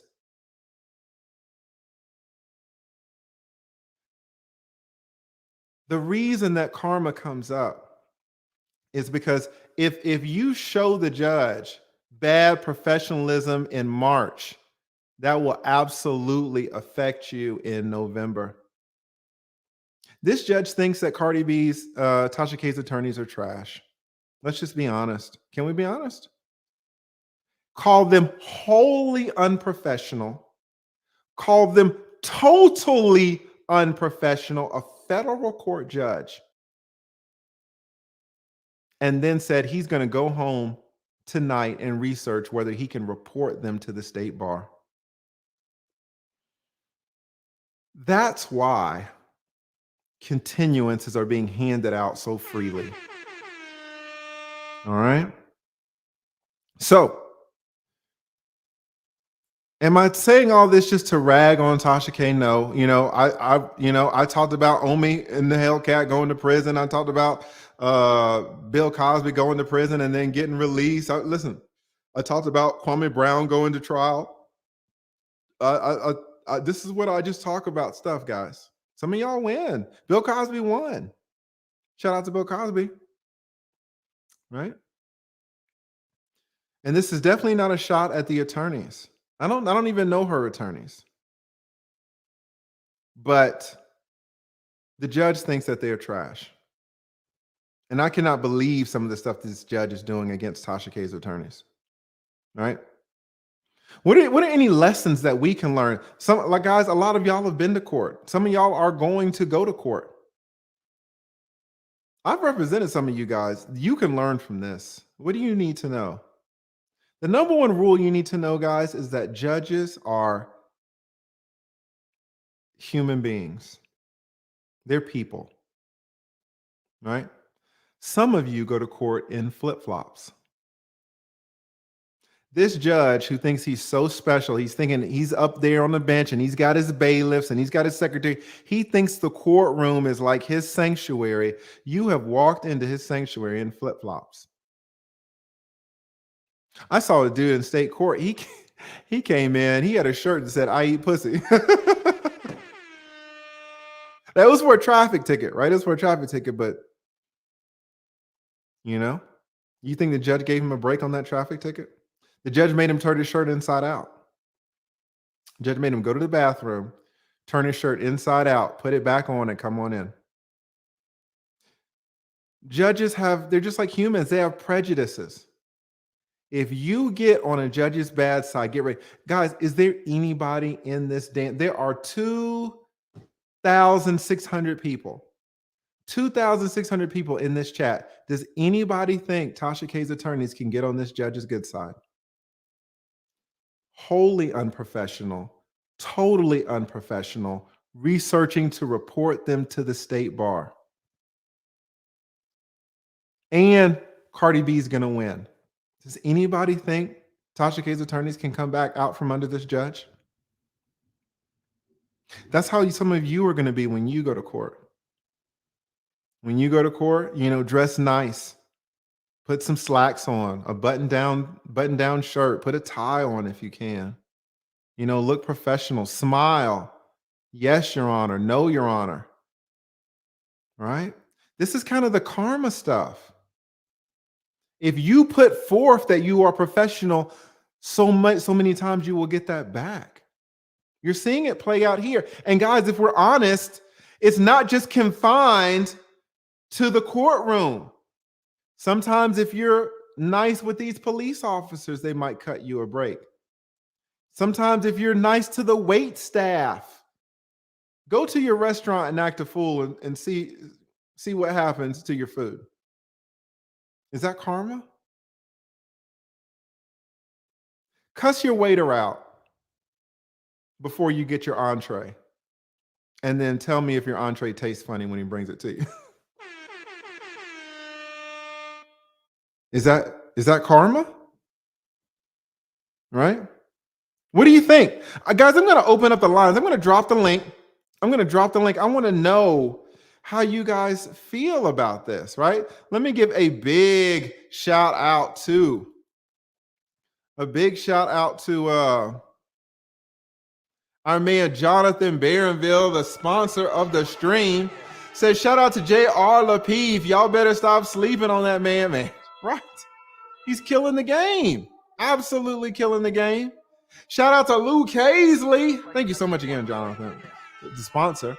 Luke Hazley says bad reputation also diminishes credibility. Oh my God. Why didn't I read this? I should have pulled it up. I was doing my thing. Credibility, guys, as an attorney is all you have. I should have said this. Luke Hazley is exactly right. Your credibility. Guys, if I've been going in front of the same judge year after year, when the judge reads my briefs, I'm like, okay, no, this is lady's cool. Whereas if an attorney comes from out of town, the judge is like, okay, let me read this. Let me make sure. Why? Because of credibility. Does anybody think that Tasha K's attorneys have any credibility with this judge? Wholly unprofessional, totally unprofessional. You're going to lose. And I'm going to research whether I can report you to the state bar. Why would you even want to go before the judge at that point? I'm done with that case at that point. If a judge has, here it is. Thank the Lord. If a judge has shown, thank you so much, Luke. If a judge has shown me, I can't imagine a judge telling me that he's going to report me to the state bar. I'm not going before that judge ever again. Like I can't even represent my client well at that point. Maybe the judge hates me. And judges will absolutely punish your clients to get to you. They will. Why? Because judges are humans. There was a judge down here selling black kids for like $1,000 a head. Like, judges will do anything. William Ray would not do that. That's the weird thing. Judge Ray is he's such an upstanding judge. And he is not feeling Tasha K's attorneys at all. The way Lucchese said it here is exactly right. I should have used that word credibility. I really should have, because it puts it hits the nail on the head. Absolutely. Thank you so much, Lucchese. Always supported me. We got our man Sam in the house. Excellent content creator. Always supporting your boy, right? So what do you guys think about this? I've dropped the link. I'm gonna drop the link. I want to hear what you guys have to say about this stuff, man. We got Bohemian Mama in the house. Says greetings, TLA. And everyone, in reference to the law of attraction, it's only conceptual to those who are unconsciously competent on their life path career. It's only conceptual to those who are unconsciously competent.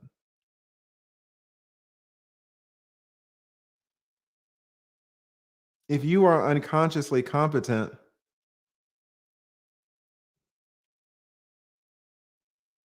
then it wouldn't even be conceptual, right? It would just be, you wouldn't even think about it. Right? I don't know. I'm missing what you're kind of trying to say on it, to be honest. But I do thank you. I thank you for the super chat and for always supporting me, Bohemian Mama. You are always on my side. Thank you so much. We got Trash Can Waves in the house. Says, Tasha K, I don't even want to smell you. Tasha K was coming at me, man. She said that, what'd she say? She said that I was whispering to white women. She said I had the Rebeccas, the Beckys. She said I had the Ambers. She said, I can't even do the discharge thing. That's why, I'm such an easy target, because I can't, I'm not going to snap back. You know what I'm saying? Yeah, so I guess there's much to be said about WAP. Right? For real. So I want to hear what you guys have to say about this stuff, right?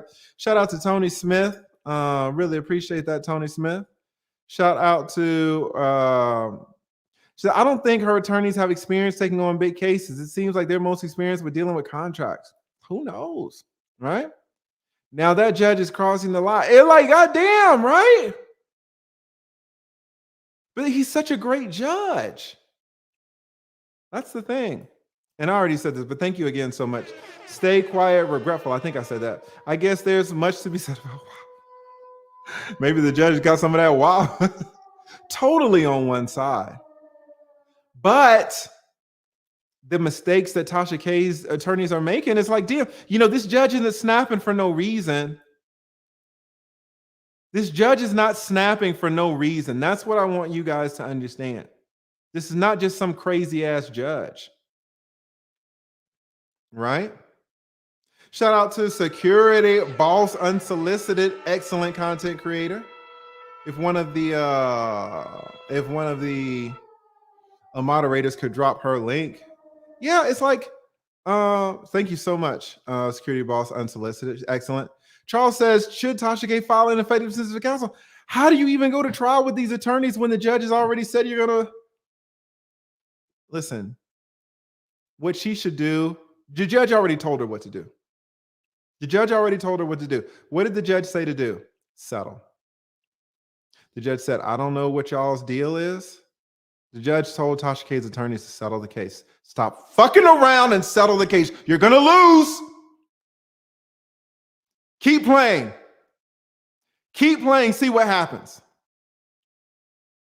You're going to lose. Oh, look who we got. Look who we got in the house. Dr. T. Hassan Johnson. You want to talk about a strong brother killing it. He says, I'm killing the game. Hey, this man is killing the game. Man, one of the strongest brothers we have on YouTube. I mean, I just love listening to him and the connections that he makes. Yeah, this is guys, this is why some of y'all like listening to me, because I can kind of break stuff down on a legal level, right? And we all love listening to people who have kind of behind the scenes knowledge or intimate knowledge, and they can break it down.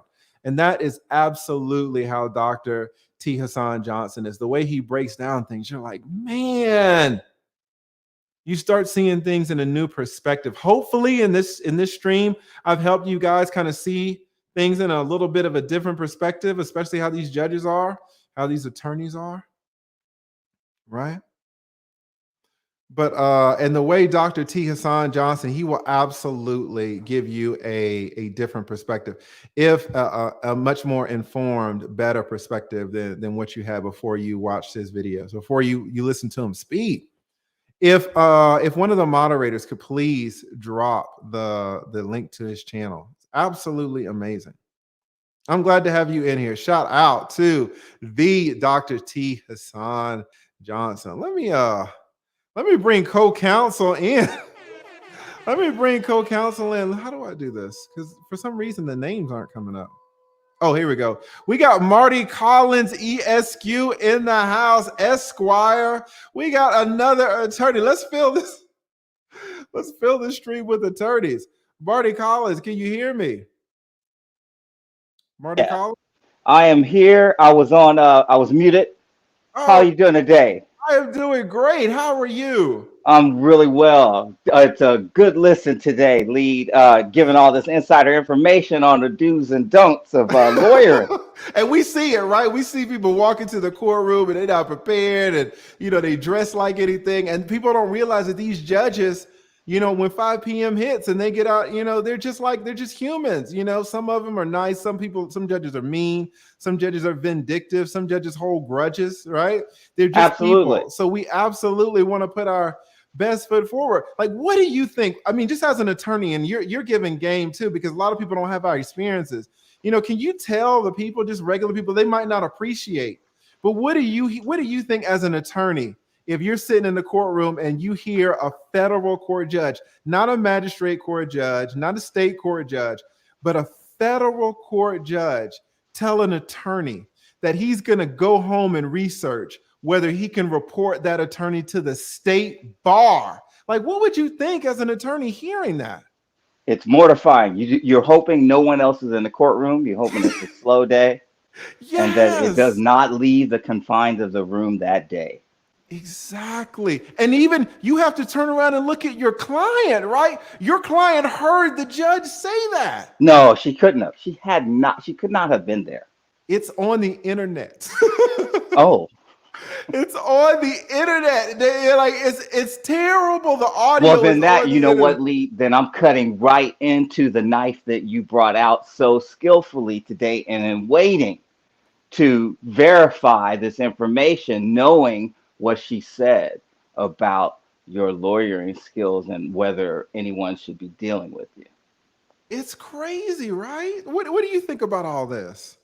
Well, I think that you turned it into a more valuable lesson on what we as attorneys have to look out for, as well as what our clients should be doing to help us serve them in terms of when they are in court, when they need to present themselves in court. And as you said, looking at the judge, not only as a person who has that power and authority, but that they are a human being and that they're going to respond that way, but with power. Ooh, that's exactly right. I should have said it just like you. The way you said it was perfect, because it's not like they're just responding like us. Like, they are actually responding with power. Just like you said, like, their response has a damn consequence. Absolutely. I experience it in trying not to have that power be exercised against myself or my client. And then also knowing that they have the power. If I can see an attorney overstepping their bounds, going too far, then I allow the judge the opportunity to exercise that power against them in whatever ways I can. Absolutely. And we've all been there. Like, I'm not trying to get on my high horse and tell you that judges have not been mad at me. Judges have absolutely been mad at me. I've been practicing for 20 years. I will say a lot of times the judges are mad at me. At least in my opinion, the judges are wrong, right? The judges are wrong. Absolutely, yeah. Right? I do want to say that. But to have a judge look me in my eye and tell me that he wishes that he could file a bar complaint against me, and in fact, he's going to go home and research whether he can file a bar complaint against me or not. And Saying that on the record. It's also evidence that they had built no goodwill up until that point. Correct. That's exactly right. Because that's what the judge was saying. The judge was like, listen, you guys keep making these terrible errors. What is wrong with you? The judge said, let me find the specific words that the judge said. The judge says, I am not going to put up with these types of errors again in this case. And it's not the first time that Tasha K's attorneys have done something like this, right? I don't know that I'm going to punish Tasha K for it, but if it happens again in any form or fashion, Tasha K needs to expect that her attorneys are going to be sanctioned. And that's when you know the judge isn't playing around. When the judge is like, no, forget your client lead. Like, I'm punishing you. Like, that's exactly when you know that this judge is like, When the judge threatens to punish, usually when the judge punishes somebody, almost always, it's usually the client. But to forget the client and go straight for the attorney. So Lee, why does she not have new attorneys yet? Man. So she made a deal that this is all in, one time, one fee payment. You take me to the end, and now she's stuck. It can't be though, right? It can't be, because this is a civil case that has lasted 2 years. Like, I could see if this was a criminal case. You say in a criminal case, okay, pay me $50,000, and no matter how long it takes, we going. I can see that in a criminal case. But in a civil case of this magnitude, I think Cardi B's attorneys, they have over 1,000 exhibits just by themselves. I mean, how much would the flat fee have had to been? Right? Shout out to Miss Melanie. You see what I'm saying? In a civil case, you just can't even, you can't. And shout out to, sorry about that. Shout out to Al. I really appreciate you saying that. What does Al say? Your level of humility in the face of superior intelligence is euphoric to a kindred spirit like me. The disrespect Tasha showed you and the incompetence shown by her lawyer. Your restraint is inspiring. Thank you. Thank you so much for saying that. I appreciate that. Yeah, I mean, it just can't be a flat fee. Not for this case. But I hear you. You're like, it has to be something. Yes, there has to be some underlying circumstance that exists right now for them both to be engaged with each other and not even figuring out a way out together. Correct. Especially when the judge told them that the best way out is to settle. Why are you cramming for a case in November that the judge said in March you were going to lose? The judge said it. Nothing was happening. They're doing no work between March and November, and then they started their cram job. Must have been, right? And so, like, it's hard for me to really explain to people how crazy this is. But the stuff that you're saying is exactly right. Why does Tasha? I mean, and I don't want to say these things, right? Because it's like, these attorneys, we're all part of the state bar. Right. And we're all attorneys and they're down here with me. So, I want to make sure that I'm not disrespecting them in any way. I don't want to throw any shots at them. So that's why maybe you're asking some of the realer questions that I'm not. Right. I don't want to ask, why. Plus, I'm a California attorney. I can throw those shots from here. That's exactly right. That's exactly right. This is like 9/11. Do y'all remember when 9/11 happened? And I think it was like football season, right? And 9/11 happened, and then they skipped the game. They skipped the football game. And then the next game, the whole country, New York, everybody in New York was like, no, we got to we got to stop the whole NFL for the whole season. Like, forget this.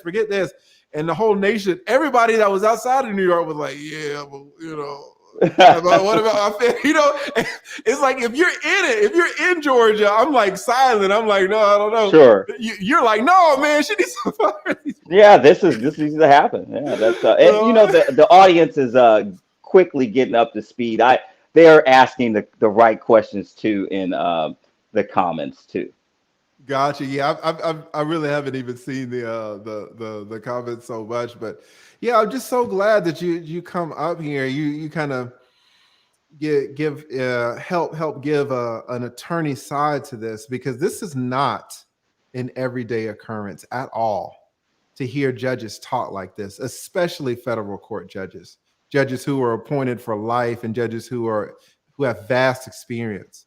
And I can tell you, this judge in particular is extremely well respected down here. This is not some crazy judge just going off the handle again, right?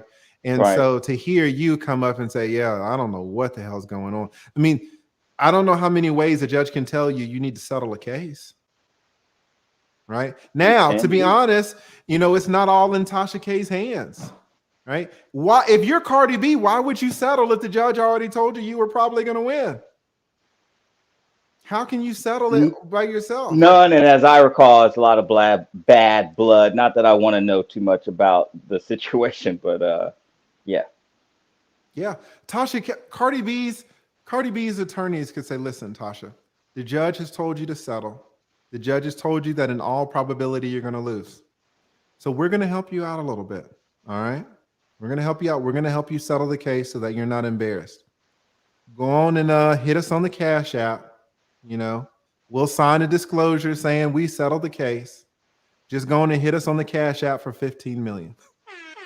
I see a substitution of attorney form coming your way, Lee. Listen. That'd be the way. That's how we're going to close this circle, Lee. Hey, you're going to get that call, yes.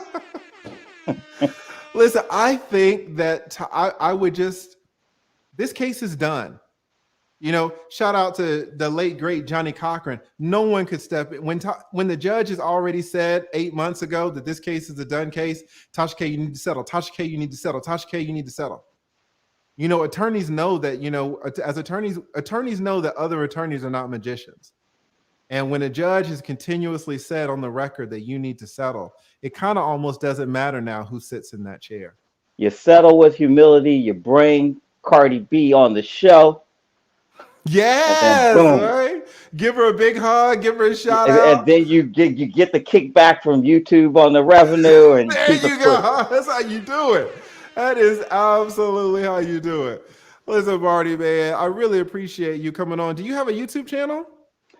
I do. I'm mostly a YouTube consumer. I'm a YouTube premium subscriber. I love getting all the content, but I am going to start something up, and I'm going to help people negotiate anything. Excellent. I love it. Well, listen, I got a lot of other people in the back, but thank you so much for coming up. You came up a little later, but I pulled you up first, a little professional courtesy. I appreciate it. No problem. I We're being appreciate professionals, it. right? None at all. But thank you so much. You are welcome back anytime. Excellent show. Thanks for the opportunity. Appreciate it. Thank you so much. So we got attorneys up in the house. Shout out to Luke Hazley again. What does Luke Hazley say? This is what happens when you. Okay. I gotta be careful, guys. I'm down here. Shout out to Luke Hazley. You guys don't care about blowing them up, but come on, Luke Hazley, don't. Don't make me do him like that, Luke Hazley. Don't make me do him like that. Let me bring up some people here. Let me add some people to the stream here. Let's see what we got. I'm going in order now. I had to take my legal brother first, but now that we got that out of the way, let's go in order. We got Mr. Problematic in the house. I love the way your set looks. Mr. Problematic, how are you doing? Yeah, I can tell. I know you got a YouTube channel. Why don't you tell us what's going on right quick? Oh, it's actually Alex from Everybody Gets One Podcast. That's just my nickname I use when we're in the podcast because I'm always bringing up something crazy. And I brought you up on our channel. Gotcha. And boy, did I cause a problem. Oh, really? What happened? Okay. So you remember when we were having a discussion about the baby and the baby mama? Yes. Yeah. So I played the segment of when I was up there and you were talking to that lady who was talking about, oh yeah, I didn't know dudes got hit on until 3 years ago. And when you started you didn't go when you went on her because it was kind of silly what she was kind of saying. They're like, oh, it's not a big deal. Y'all need to report it so YouTubers will know about it and blah, blah, blah. She basically didn't care. That's the way it sounded to me, at least. And when you went in on her, some of the co-hosts and people on our channel was like, oh man, why is he so mad about it? I'm like, y'all don't understand it. He understands it from a legal standpoint. Y'all are talking about the baby. They were thinking about the baby. They were not thinking about the situation of a man getting beat up on, cops coming in and letting her search the house for him, talking about where's this nigga at. Exactly. So after a while, when I explained it to them a little bit more, then they started to understand, but they were still kind of salty because it's the baby. So shout out to I tried. Right? I tried. So they were really rooting for the baby, huh? Nah, they don't like the baby. They don't like. Okay, They don't that's like what the it baby. was. They didn't really care what happened as long as the baby kind of got prejudiced out of it. I hear that. But I tried. You're better at this than me. I'm not. No, I hear you. What do you think about this situation with with Tasha K and the attorneys and the legal system and how judges can be sometimes? Everybody, wear your suit. All right. Yeah. Make sure, yes sir, no sir, everything. Because make sure you bring out good karma. Put out good karma in the world, because shit like this is going to happen to you next. You see how she went in on the lead, and then all that negative energy just bounced off the lead, went right back to her. So, and she got that a biased judge that we can assume that's kind of biased. I ain't trying to get you in trouble, Lee. I don't know if y'all gonna ever. It seems a little off, but Cardi B don't care. Cardi B want to get some money. Either which way, she winning. She's winning either way. The judge already ruled against Tasha K. So Tasha K cannot get any money from her. And the judge keeps saying, Tasha K, you better settle. Tasha K, you better settle. Because if this case goes to trial, I already know what's going down. But see, that puts Tasha K in a bad situation now, because Tasha K says, okay, listen, the judge told me to settle. So I go to Cardi B's and attorneys and I say, listen, let's settle this. And Cardi B's attorneys say, okay, we'll settle it. And so Tasha K says, listen, I'll give you 500,000. No, we're not going to do that. Okay, I'll give you 750,000. No, that's still too low. All right, $1 million. No, 2 million. No, 3 million. No. Like, where is the line? Like, when, they can just sit back and they can make Tasha K negotiate against herself. That's the issue, because they already know they're going to win. The question is kind of how much, because the judge has already said it.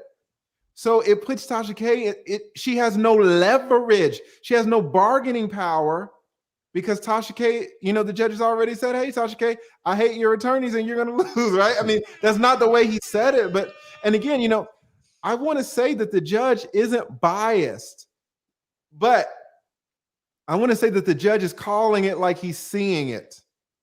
And that can be, just because you call it for one side doesn't mean you're biased. It's like, listen, I've seen what I've seen and I've heard what I've heard, and they're going to win. It doesn't mean that you're biased, right? Necessarily. Because this judge really is a great judge. If you have, the Tampa Bay Bucks in football playing a high school team, you don't really care who wins either way, but you can say, okay, the Tampa Bay Bucks are going to win. It doesn't mean you're biased, right? Yeah, you just know the facts. Yeah, you're just calling it like you're seeing it. And that, I think that's what Judge Ray is doing. I don't think he's biased at all, but he's like, listen, look at the quality of your no. I'm trying to strike that. I am thinking of filing a bar complaint against your own attorneys. So, what does that say about your case? Right? So yeah, I hear what you're saying. It's deep. Let me give a big shout out to Friendsgiving. Guys, I don't know what I'm gonna do with Friendsgiving. A lot of people pat me on the back, and I appreciate it. A lot of people pat me on the back for trying to put young YouTubers on, smaller YouTubers, and I really try to do that. So I love it when you guys compliment me for that, because it's something that I like doing, and I really do try to make an effort to do it.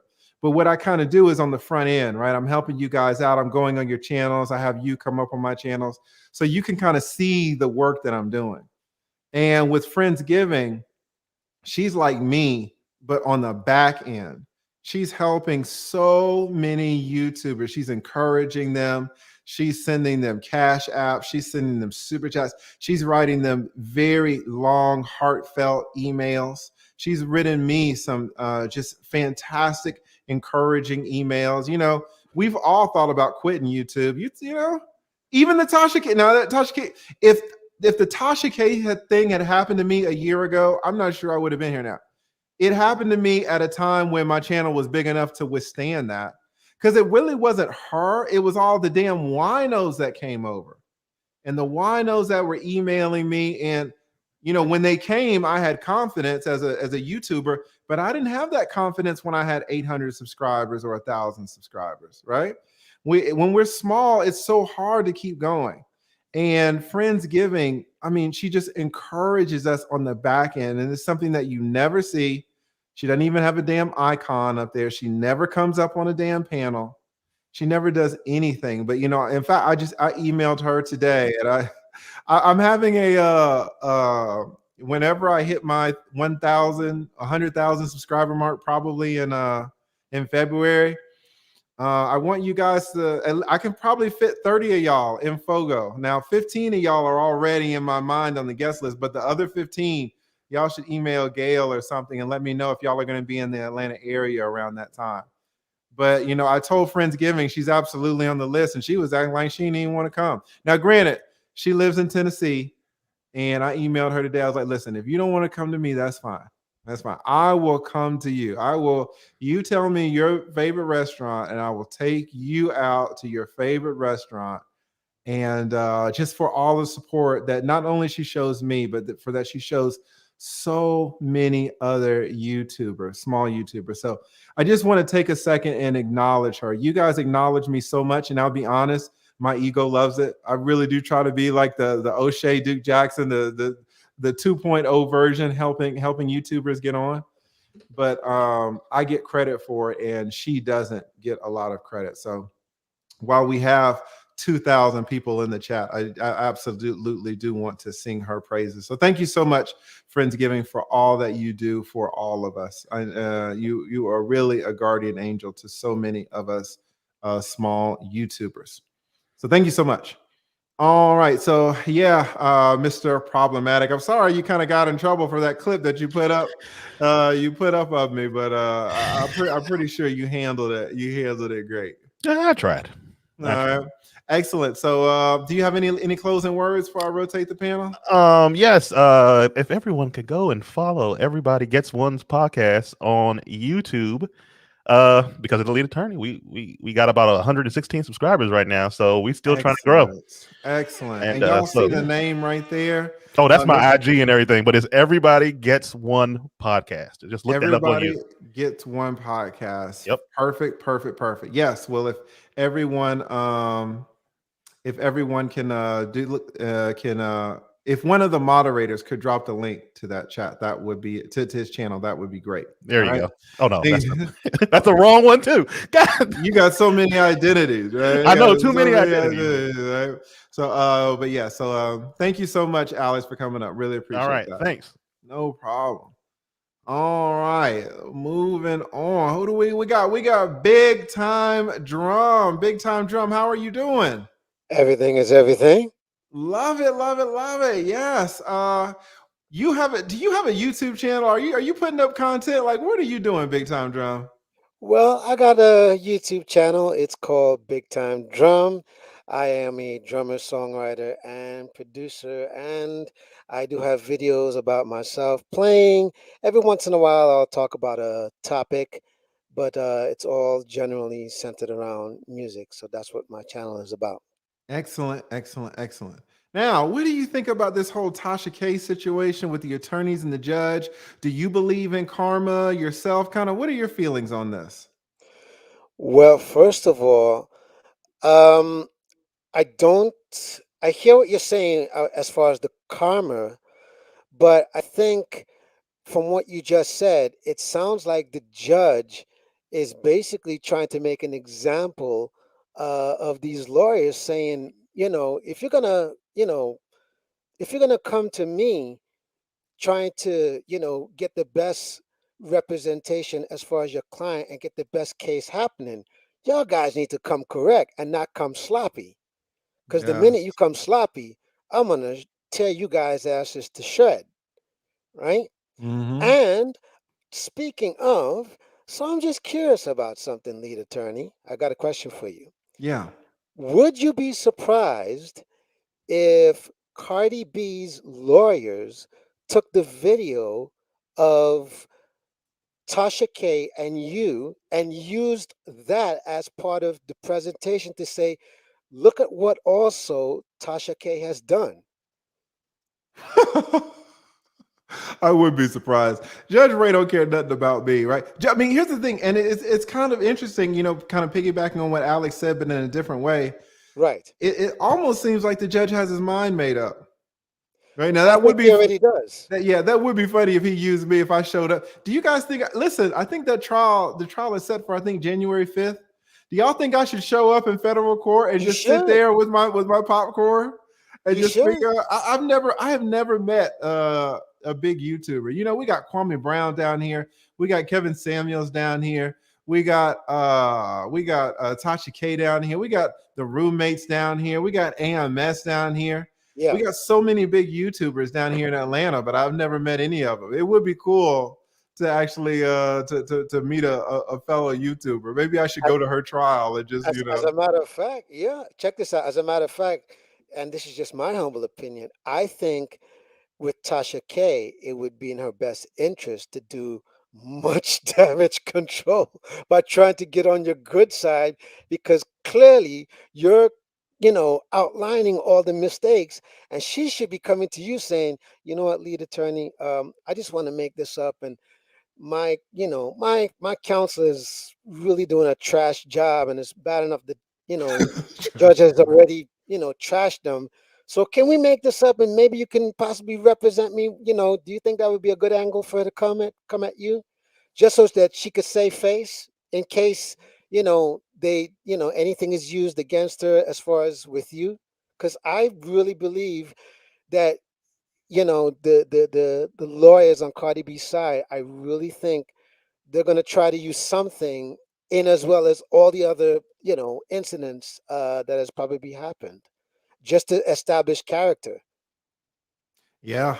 Yeah, they got a lot of stuff, and that's the thing when you've been a YouTuber like her for so long and so successful, you know, they can pull from so many videos where Yeah, she's screaming about this person or that person, screaming about me, right? So right, you and I mean that's gone viral. So if I was the lawyers, I'd be like, oh man, this is perfect. yeah, yeah. you know Oh, I so hear you. don't I be hear you. surprised if they called and they said, Lee, would you like to get on the stand? Yeah. Well, yeah, that would be something I would do like Cutie Butterfly said. I would take my stiff hips up in that wheelchair. I wheel myself up to that to the witness stand, right? Right.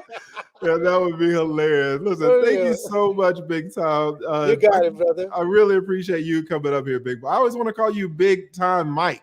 That's But it's fine by Big me. Time. Yeah, all right. Well, shout That's out to fine you, by me. Big Time Mike. Really appreciate you coming up. All Okay. right. And as always, Salud, salud. hermano. That's exactly right. Shout out to Big Time Drum Mike. All right, who do we got here? Let me pull these.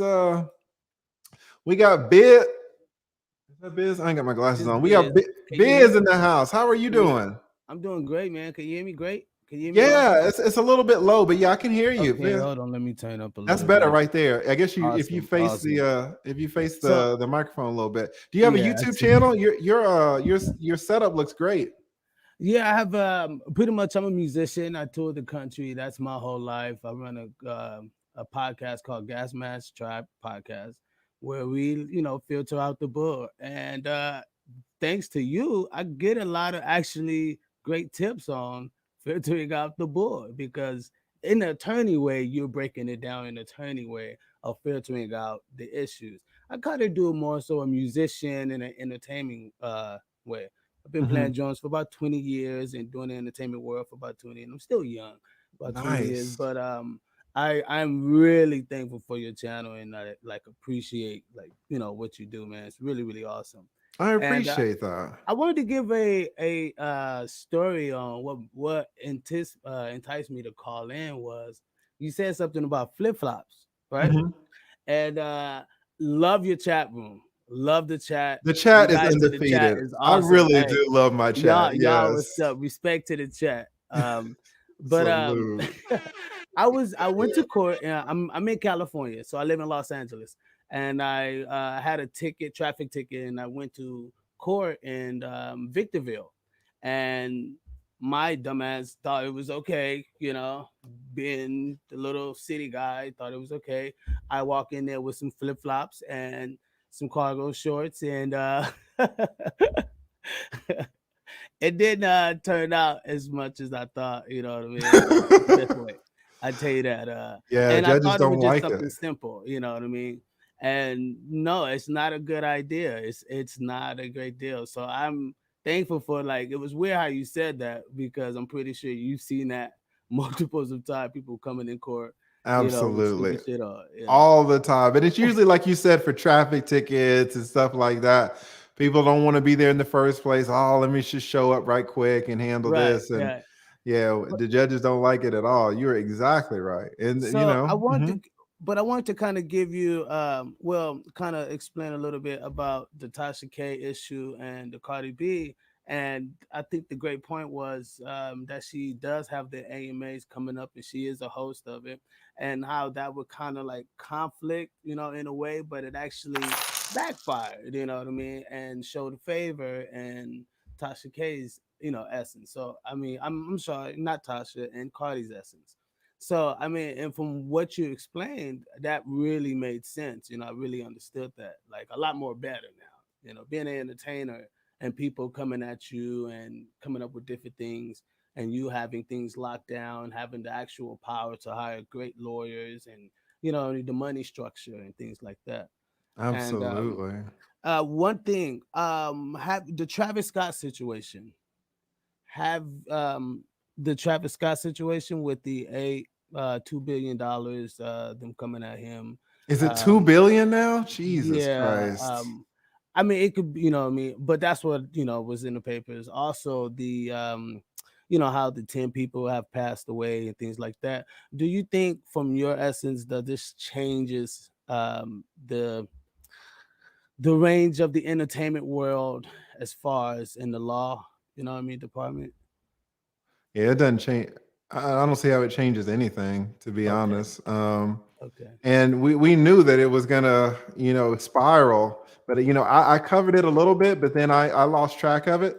But Right. I didn't know it had gotten up to 2 billion. That is crazy. That is Right. Yeah. absolutely crazy. Yeah. So yeah, I don't know what's gonna happen with that. I really don't. We're gonna find out. And I know, since you're in the entertainment, you're wondering how it's all gonna play out. I mean, it's an Yeah. interesting question. Yeah, because of touring, I mean, us, as we tour a lot, and being at these, different places, people get rowdy and things like that, and which I felt like, you know Travis have this thing, and people may say he didn't see or did see, whatever the case may be. I wasn't there, like you said, I wasn't there, so let's Right. but I definitely understand, how, it kind of, we don't know how it would play out. So, and that's what I'm looking at more, from your expertise, and, I mean, just lawyer, being lawyered up, you know. Yeah, I Um, think everything's gonna go back to normal. But maybe things will change if he if they win 2 billion, then a lot of stuff are going to change, right? But he'll settle most of them, and maybe he'll go to wow, trial on one or two, and it'll all fizzle out. That's what I think. wow. We'll see. But We'll see. I haven't kept up with it. $2 billion is a lot of money. yeah. All right, but listen, thank you so much, No, Biz, for thank coming you. up. I really Thank you. appreciate it, brother. You can come up anytime. All right. Appreciate you, man. This is awesome. Thank you so much. Thank you so And shout much. out to the chat. Yes, the chat is undefeated. Y'all You're awesome. exactly right, Biz. You're exactly right. Want to give a big shout out to the Bernard S. Riley. I don't know if it says or not. Shout out to Bernard Riley for the $20 spot. Really appreciate it. Excellent content creator. We have collabed multiple times. He is the absolute man, and investing a ton in his studio. It looks great now. I think he had Jonathan Barronville over in the studios. It's like, you guys are putting me to shame, man. I can't even start a a stream, and y'all got whole studios. So I absolutely love it. If one of the moderators could drop Bernard's the link to his channel in the chat, that would be great. I watch his content almost every day. Excellent brother. I'd be ninja watching, because he will absolutely have 10 people up there on the stream, and I don't want to get in the middle of that, right? But excellent content, excellent brother, really just doing this thing. Shout out to Jonathan Barronville letting me know that I'm missing some $20 super chats. I apologize for that, guys. I was just sometimes I just get to talking, and I miss a couple. But I'm gonna go back and see if I can find any $20 and up that I missed. But I apologize for that. A lot of y'all start complaining when I read the $5 and the $10. But I do not want to miss the $20. I found one right here from the Gold Professor. What is the Gold Professor? The Gold Professor says, okay, I looked up Tasha K's net worth. It is, as of 2020, $500,000. Wow. I don't know if that's right. How do you look up someone's net worth?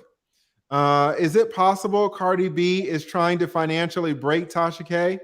That's a good question. If her net worth is 500,000, she will absolutely be broken. I will say though that I don't believe this at all. 500,000 in the net worth for someone of her stature, guys. Listen. As a YouTuber, just with my little channel, like it can get anywhere from $25,000 to $35,000 a month. Right. That's why I started the Patreon, to help put you guys on game, because I didn't know YouTube was like this. I started it just to kind of get my information about law stuff onto YouTube. I didn't know it was this lucrative. Now that's what I make as a person. I don't even have 100,000 subscribers. I got like 75, 80,000.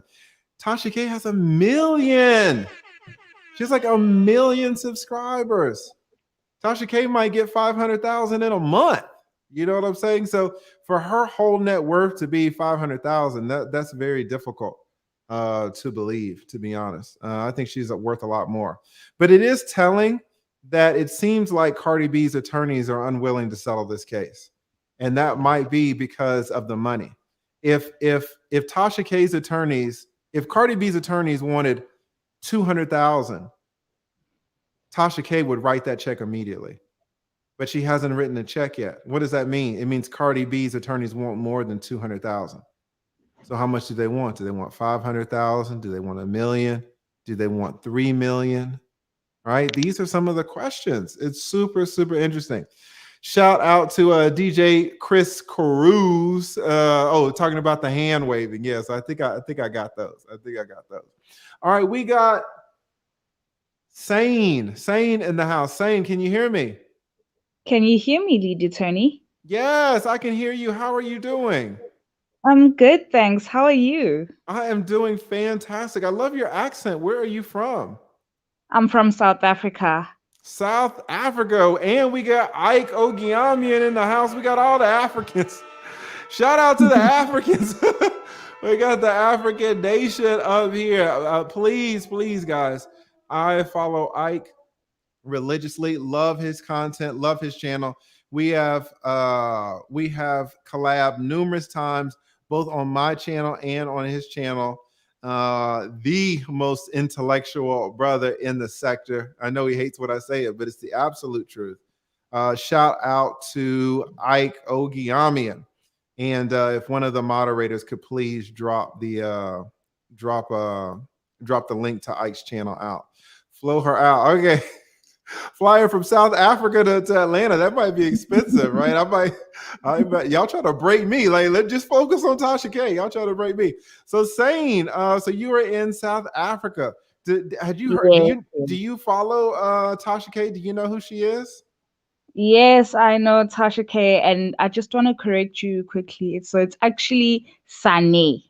Sane. Okay, thank you for correcting me. I appreciate that. Let me put some respect on your name. I love it. I love it. Sane. Does it mean anything?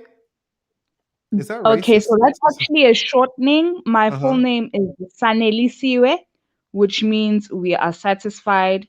and I'm the last born at home, so then it comes full circle in that way. That's deep. That is deep. I Yeah, love it. it's I a love long it. name, and it's a shortening. That's the Sane part is a shortening. The full thing is Sanelisiwe. Okay, I think I will stick to Sane so that I don't butcher it too much. And let me just I know I said I wasn't gonna read any $5 chats, but I mean Snuggles, you got to, right? What does Snuggles say? When next are you going to do a collab with Bernard? It seems like you are afraid to go up. Maybe when you go up, I will join you. Okay, everybody knows this is some BS, right? This is not true. This is not true. Snuggles is never coming up, but I do thank you, Snuggles, and it's good to see you. I thought you had disappeared for a while, but it seems like I'm starting to see you back in the last couple of weeks. So I'm glad that you are doing well. All right, Sane, you say you know who Tasha K is and you're kind of familiar with what's going on. Maybe what do you think about all this? So actually I used to get Tasha K's channel recommended to me a lot. And I had YouTube stop doing that because I do find her to be one of those creators who reaches and she lies a lot, you know. So, Tasha K, she's not a favorite for me, you know. Mm-hmm. I think with this situation, um, it's exactly like everyone has been saying as well as you. It seems like it's a karma situation where you've basically created your whole career going off of lying about people, and now this is what happens. And I think with the attorney situations with her attorneys, personally, I feel as though Tasha was probably trying to save some money and got cheap lawyers who Mm. didn't know how to represent her properly. Mm. And now they are embarrassing her in courts, you know? Yeah, it's So embarrassing I as think hell. it is embarrassing because I feel as though, and Cardi is dragging this for as long as she can, and I think she's doing that intentionally to make an example out of Tasha K so that anyone else who ever tries to go and just want to be the first person to tell the story without fact checking, without really knowing what it is you're talking about, then you understand the ramifications that I might actually have to go to court, and then they're going to file these motions over and over, and it's she's bleeding money at this point, you know. Yeah, she So I spent think so that's what much happened. money. Go ahead. I agree. She spent so much money probably cramming, for this trial and then to have it reset. So now she's going to have to cram again in January. I mean, Exactly. that was a big blow. That was especially it's a big blow because the judges already said she's probably going to lose the trial anyway. So that's like throwing good money after bad, right? Imagine cramming for a test that the teacher's already told you that you're going to fail, and then right when you Imagine. cram for the test, the teacher says, no, I'm going to give the test in a month. So now you have to cram again for the test in a month when you're already going to fail once you take the test. It's like, well, what am So I like even doing? is it like no way that Tasha might actually win this? It doesn't sound like the judge thinks so. And this is a Yeah. federal court. This is a United States federal court judge. She's So probably better off settling for sure, but I think it's exactly like you saying as well, where it's small money. Like, what's the point of settling when I already know I'm gonna win, you exactly. know? Yeah. Yeah. She doesn't have any leverage, right? Yeah, yeah, Tasha K didn't have any bargaining power. How can you bargain with someone who already knows you're going to lose? What are you going to say? Right. So absolutely. that's the issue. That is the issue. So I really appreciate you coming up, Sane, and giving us your opinion. I love your name and I love your accent. It is absolutely beautiful. You should think It's a about starting a, pleasure. a, a YouTube channel. I actually do have one already. Oh, It's actually, excellent. yeah, it's my name as it is, Sanane Jomi. I'm relatively still new. I think I've got like maybe 8 videos up so far. I've been doing it for a few Excellent. weeks, so it's still new. Yeah. Fantastic. Well, I appreciate you coming up here, and I'm going to tell everybody, I'm going to tell one of the moderators to drop the link to your channel in a second, but I want to make sure that they get the name right. I want to give a big shout out to Millennial Mark TV. So speaking of studios, I just got to mine. It's completely enough for me to come on live, dropping love on the stream. I want to join in on this topic. We'll join the back room shortly. Excellent. Shout out to Millennial Mark TV. He is absolutely going to kill it. I mean, he's going to make so much money off this on his damn YouTube channel. It's going to be amazing. Amazing. All right. So we see your name right here, Sane. How do you say your last name? Njomi. Njomi. That's beautiful.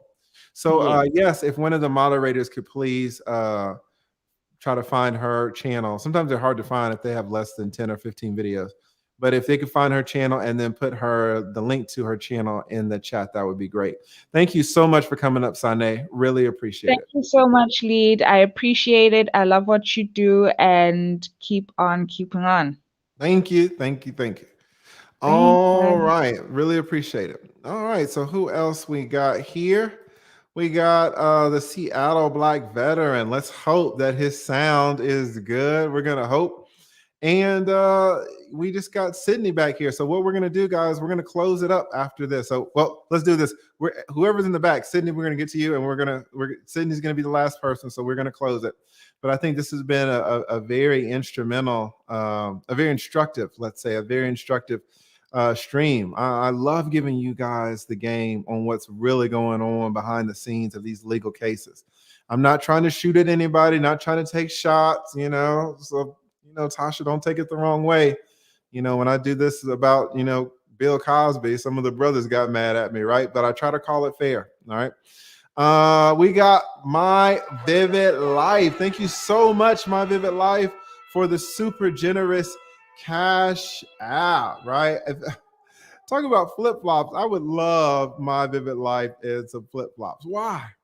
Because My Vivid Life is tiny. And the good thing about flip-flops is that, you women wear heels, and it's like, it gives you like 6 more inches. You're so tall in them, right? I want you to, in flip-flops, I want you to, like, the shortest you can be while maintaining, relatively clean feet. Like, don't go barefoot. I don't like when the women are like walking around barefoot and their soles are black. Like that, to me, that's a little disgusting. But flip-flops, I could do a nice pair of flip-flops all day. This is going the wrong way. Shout out to my Vivid Life. I really appreciate you. She is an excellent content creator. Beautiful, absolutely beautiful woman, inside and out, has a spirit of gold, absolute gold. And she's like 5 foot. So, she has a special place in my heart. If one of the moderators could please drop her link, she should be a moderator herself. So I'm not sure if she can do it, but if someone can drop the link to her channel, that would be awesome. I love her content. All of the women should absolutely subscribe to her channel. Some of the men as well, but to be honest, most of her content is about women's empowerment and things of that nature. So it's beautiful, inspiring content, and she is an excellent content creator. I specifically chose her as one of the people to join my private free mastermind because I valued so much the way that she was putting her content out in her spirit, her beautiful spirit. So shout out to My Vivid Life, a special place in the heart of the lead. All right, we got Trevon in the house. It's nice to see you, Trevon. How are you doing? I'm doing good. How you doing? Doing great. Your audio sounds fantastic. So you're African too, right? Or no? Yep. Yep. We got the African contingent up in here. What do you think about this Tasha K situation? What do you think about karma? Do you think it's real or not? What do you think about settling, going to court? Kind of what's your ideas on all of this? I remember when I took pre-law in college, right? Mm-hmm. And the one thing I was taught is very hard to prove a slander case because somebody is a public figure. It's very hard to do it. Mm-hmm. So that means Tasha K must have messed up very, very bad. She must have said all these crazy stuff in order for the judge to think that she's going to lose, because that's a very hard charge to prove, Yeah, yeah. So my thing is when you go to a trial, it's a roll of the dice. So she might think, you know what? I'm 99% I'm gonna lose, but there's that 1% chance I will win. I need to take that. Because I've been on YouTube for 2 years making fun of Cardi B. I Mm-hmm. can't let Cardi B beat me, so I'm not gonna settle because that will ruin her reputation if she settles the case. So she can't let that happen. Well, what if the judge has told her she's going to lose? Is it not going to hurt her reputation when she loses and she has to pay millions? Hey, hey, it's you know what? What's up? Is the judge making the decision or is the jury making the decision, you know? Because juries sometimes don't do what the judges want them to do. It happens all the time, you know? Then the judge might reverse what the jury does, but it's Right. always, you know? So she could have fired these attorneys to get new ones, and then try to massage the judge a little bit, you know, maybe Mm-hmm. say, you know, we apologize for my last attorney actions. We promise we could be more professional. Please give us a fair chance in this case. Something like that, you know? They gotta Yeah. do something because she's in a no-win situation right now. She has to do something, you know? Totally agree. She needs to try something, a Hail Mary or something, right, Trevon? I hear Yeah. you. I hear you. Well, I, listen. re- I Uh-huh. remember when Tasha K, right? She got mad at Derek Jackson because he did not do an interview with her. So for 3 years straight, he was dogging Derek Jackson. And then when she got that interview with the side chick, she went on YouTube and said, you know, you could have avoided this if you would have done an interview with me. Now you can come and do an interview with me, but you have to apologize. I think Cardi B is doing that to Tasha K like that. She's Mm. like, we can settle this case, but you have to go on your platform and apologize. And she won't do it because she's too prideful, you know? So Yeah, no, I hear you. I I hear think you. that's what's going on. Yeah, I mean, Tasha K does strike me as a person who's pretty confident. I can see pride kind of maybe being an issue, right? And you need to be confident and prideful, to be honest, to get 1 million subscribers, because you know people are going to come at you even if you get 10,000. So you absolutely need to be strong to get 1 million. So I can see how that might be, you know, good in some places but bad in others. So I think you're absolutely right, Trevon. So thank you so much for coming up. I really appreciate it. You are a brother to the channel. You can come up anytime, okay? Have a nice day. Thank you. You Peace out. too. Yes, sir. Shout out to Trayvon in the house. What is we got Grover Reese from the Tip Network. Excellent, brothers. Absolutely excellent, brothers. What did they say? TLA came in late and had some content to work out. The Tip Network still down with the TLA. Love from the sunny Bay Area. Okay, they're over there in California. They where Cardi's gonna be, right? Tomorrow, Cardi's gonna be hosting the AMA. She's been doing rehearsals all week. She's like, no, lead, I can't go to trial in Atlanta. I got these AMAs to do. I'll go to trial in January. I don't care. Tasha K been studying and been preparing for weeks. You know, it doesn't matter to me. I got to get this money from the AMAs, right? Really put Tasha K in a bad spot, and it doesn't seem like Tasha K cares too much, right?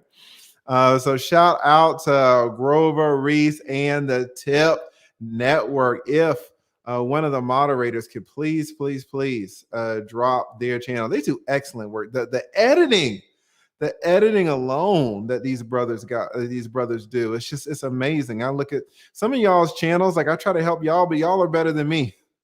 Is true. Some of y'all have aspects of y'all stuff that's just way better than anything that I could do. And their editing, their production value on their channel is just awesome, right? So shout out to Grover Reese.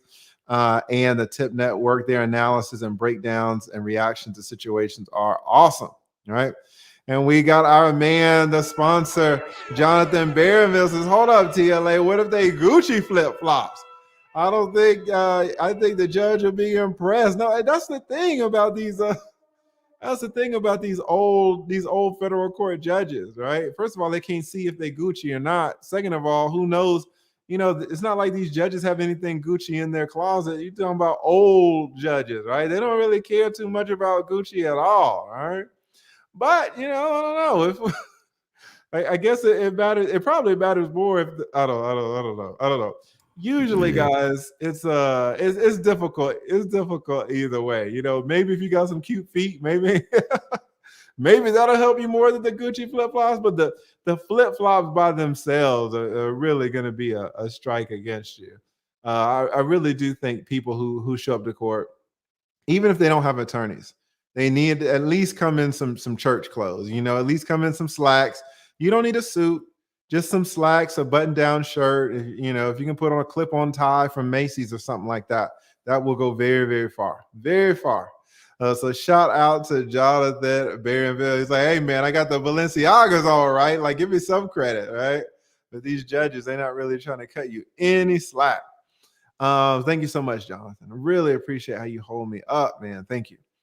We got Jay from A Story to Tell. Everybody loves Jay. How are you doing? I'm doing good today, man. How you doing? Doing great. Waiting to see if I get attacked by the damn winos tonight. Oh, right? Yeah, it's coming. You already know. That's crazy. I'm just trying to call it like I see it. What do you think about this situation? Also, tell us, I love your channel as well. Tell us really quick about your channel. It's a story to tell. I do some current events, but talk about relationship type, you know, scenarios and just getting exhausted with the whole, you know, what you bring to the table conversations. Like it's getting a bit obnoxious, you know what I'm saying, on both sides. So, but you know, that's what it's about: relationships, current events. I hear you. Let me just get this. This is kind of what does Max Law says. Max Law says, listen, TLA, I disagree with you in regards to the judge. I'm not a lawyer. I just study law up to 8 to 10 hours per day. Jesus, that's a lot of studying. A judge cannot show any bias from the bench. I would report him to the judicial bar ASAP. And you say you disagree with me, but you actually do agree with me. We had Alex. Alex said that the judge was showing bias. I said that the judge wasn't showing bias. The judge was just calling it fair. What I said was, if you have a football game between a high school team and the Tampa Bay Bucks with a TB12 as quarterback, you're not biased if you say Tampa Bay is going to win, right? That doesn't mean that you love TB12. It doesn't mean that you hate the little high school team. It doesn't mean you hate any of those boys in the high school team. It doesn't mean that you're biased. You're just saying, as between the high school team and TB12 and AB and all those boys over there, Tampa Bay is going to win it, right? So you're saying you disagree with me, but what you're really saying is that you agree with me. I don't think I agree that judges cannot show bias, and I'm not saying that the judge in this case is showing bias at all. He's just calling it like he's seeing it. You know, he's seen a lot of the evidence, and he's like, hey, man, this is what I think, right? What does Steel Curtain say? Calling a spade a spade. Steel Curtain said it exactly right. Exactly right. All right, Jay, so what do you think about this situation with your girl, man? You think she's going to win? You think she's going to lose? What's up with her attorneys? Well, how do you feel about karma? What's your thoughts on this stuff? I think she has to take that L. And that's what the judge said, right? Yeah, I mean, it seems like her fate is already sealed, but she's not gonna back away because her integrity, like her popularity, her channel, all of that is on the line based upon. So she'll rather take the loss instead of bowing down.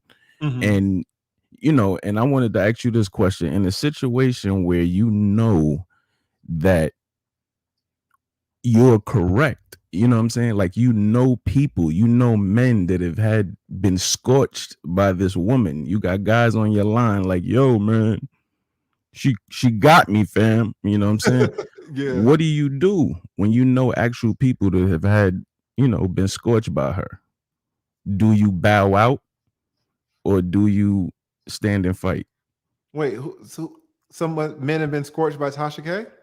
No, men have been scorched by Cardi B, and Tasha K knows this, so she doesn't want to bow out because she feels like I'm correct. Oh, so you're talking about Like the defamation of her putting out all that information about the STD. Yeah, see, that's the thing, right? One thing is, morality, and then another thing is the law. And this federal court judge is saying that what Tasha K has done is against the law, right? Now you can feel, oh, well, the way I was brought up and the way they raised me and the way I view my religion and the way I view what's right, I'm going to do what's right. But your feelings might actually cut against what the law says is legal. And in this case, the judge is saying what you did appears to be not legal. It appears to have damaged her. It appears to have caused her damage for which you need to compensate her, right? No matter what you think you knew. So, okay. So what if that, I know you with the anti-slap.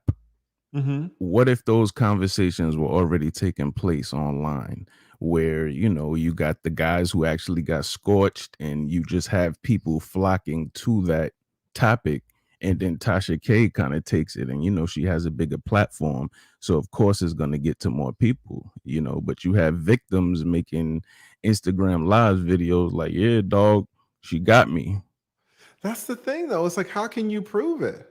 Like, let's say some guy makes a video and says, okay, Cardi B burnt me. But is that the proof?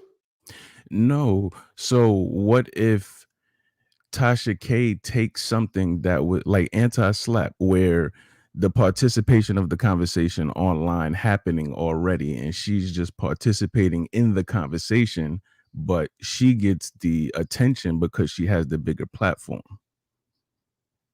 Like, how do you proceed in that situation where she's not the leader of the conversation, she just has the bigger platform? Right. And so this is kind of an issue as to where if you hear something, I suppose that someone should not be saying, can you say it? Like, so let's say you said something on your platform, but I have a bigger platform. So you say it and then I repeat it. But since I have the bigger platform, they come after me. Right. Yeah. Right. I mean, if you can't say it, then, I shouldn't be able to say it either. Right. If it's defamatory. Okay. I got you. And and a lot of this focused on not the Facebook posts, but what were they? The tweets, right? Yeah. And going back and forth. And Tasha K admitted that she thought some of the stuff was correct, even though she was saying that initially that she didn't think it was true. Then she said it was true, and so she kind of got tripped up over her own words about the stuff that she was saying about Cardi B. And so I don't think that Cardi B is going to win on all of her counts, but I think the judge has indicated that she's going to win on some. So it might be that when you talk about the anti-slap, some of this stuff might be like, okay, the judge is like, I'm not so sure about that stuff. But, some of the tweets and this and that, Tasha K's got some exposure. Got you. So, yeah, I don't think Cardi B is going to win on 100%, but even if she wins on some of this stuff, I mean, it could absolutely be millions. Yeah, so I definitely think she's going to be broke after this. I definitely think you're going to see her drinking a lot more water and less wine on them streams. Because that, you can go to Google and type in net worth and it says 500, you probably add like 3 million to that in reality as far as assets. And that's what Cardi's doing, is big bank take little bank all day long. So she's probably gonna be worth like $68,000 after this trial goes, but she'll be back. She'll be back in about a year and a half. Yeah. Yeah, I heard. Listen, it's like the judge is like, Tasha, I don't know what you're doing. You got these attorneys, you need to settle. All right, you absolutely need to settle. But we'll see. Listen, trial is coming up in January. If anybody wants to come with me, maybe we should all go down there. Everybody bring your phone, right? wearing Anton robes. Oh, with the Versace slippers, right? With the Versace slippers, that would be messed up. I would be stunting on them in federal court.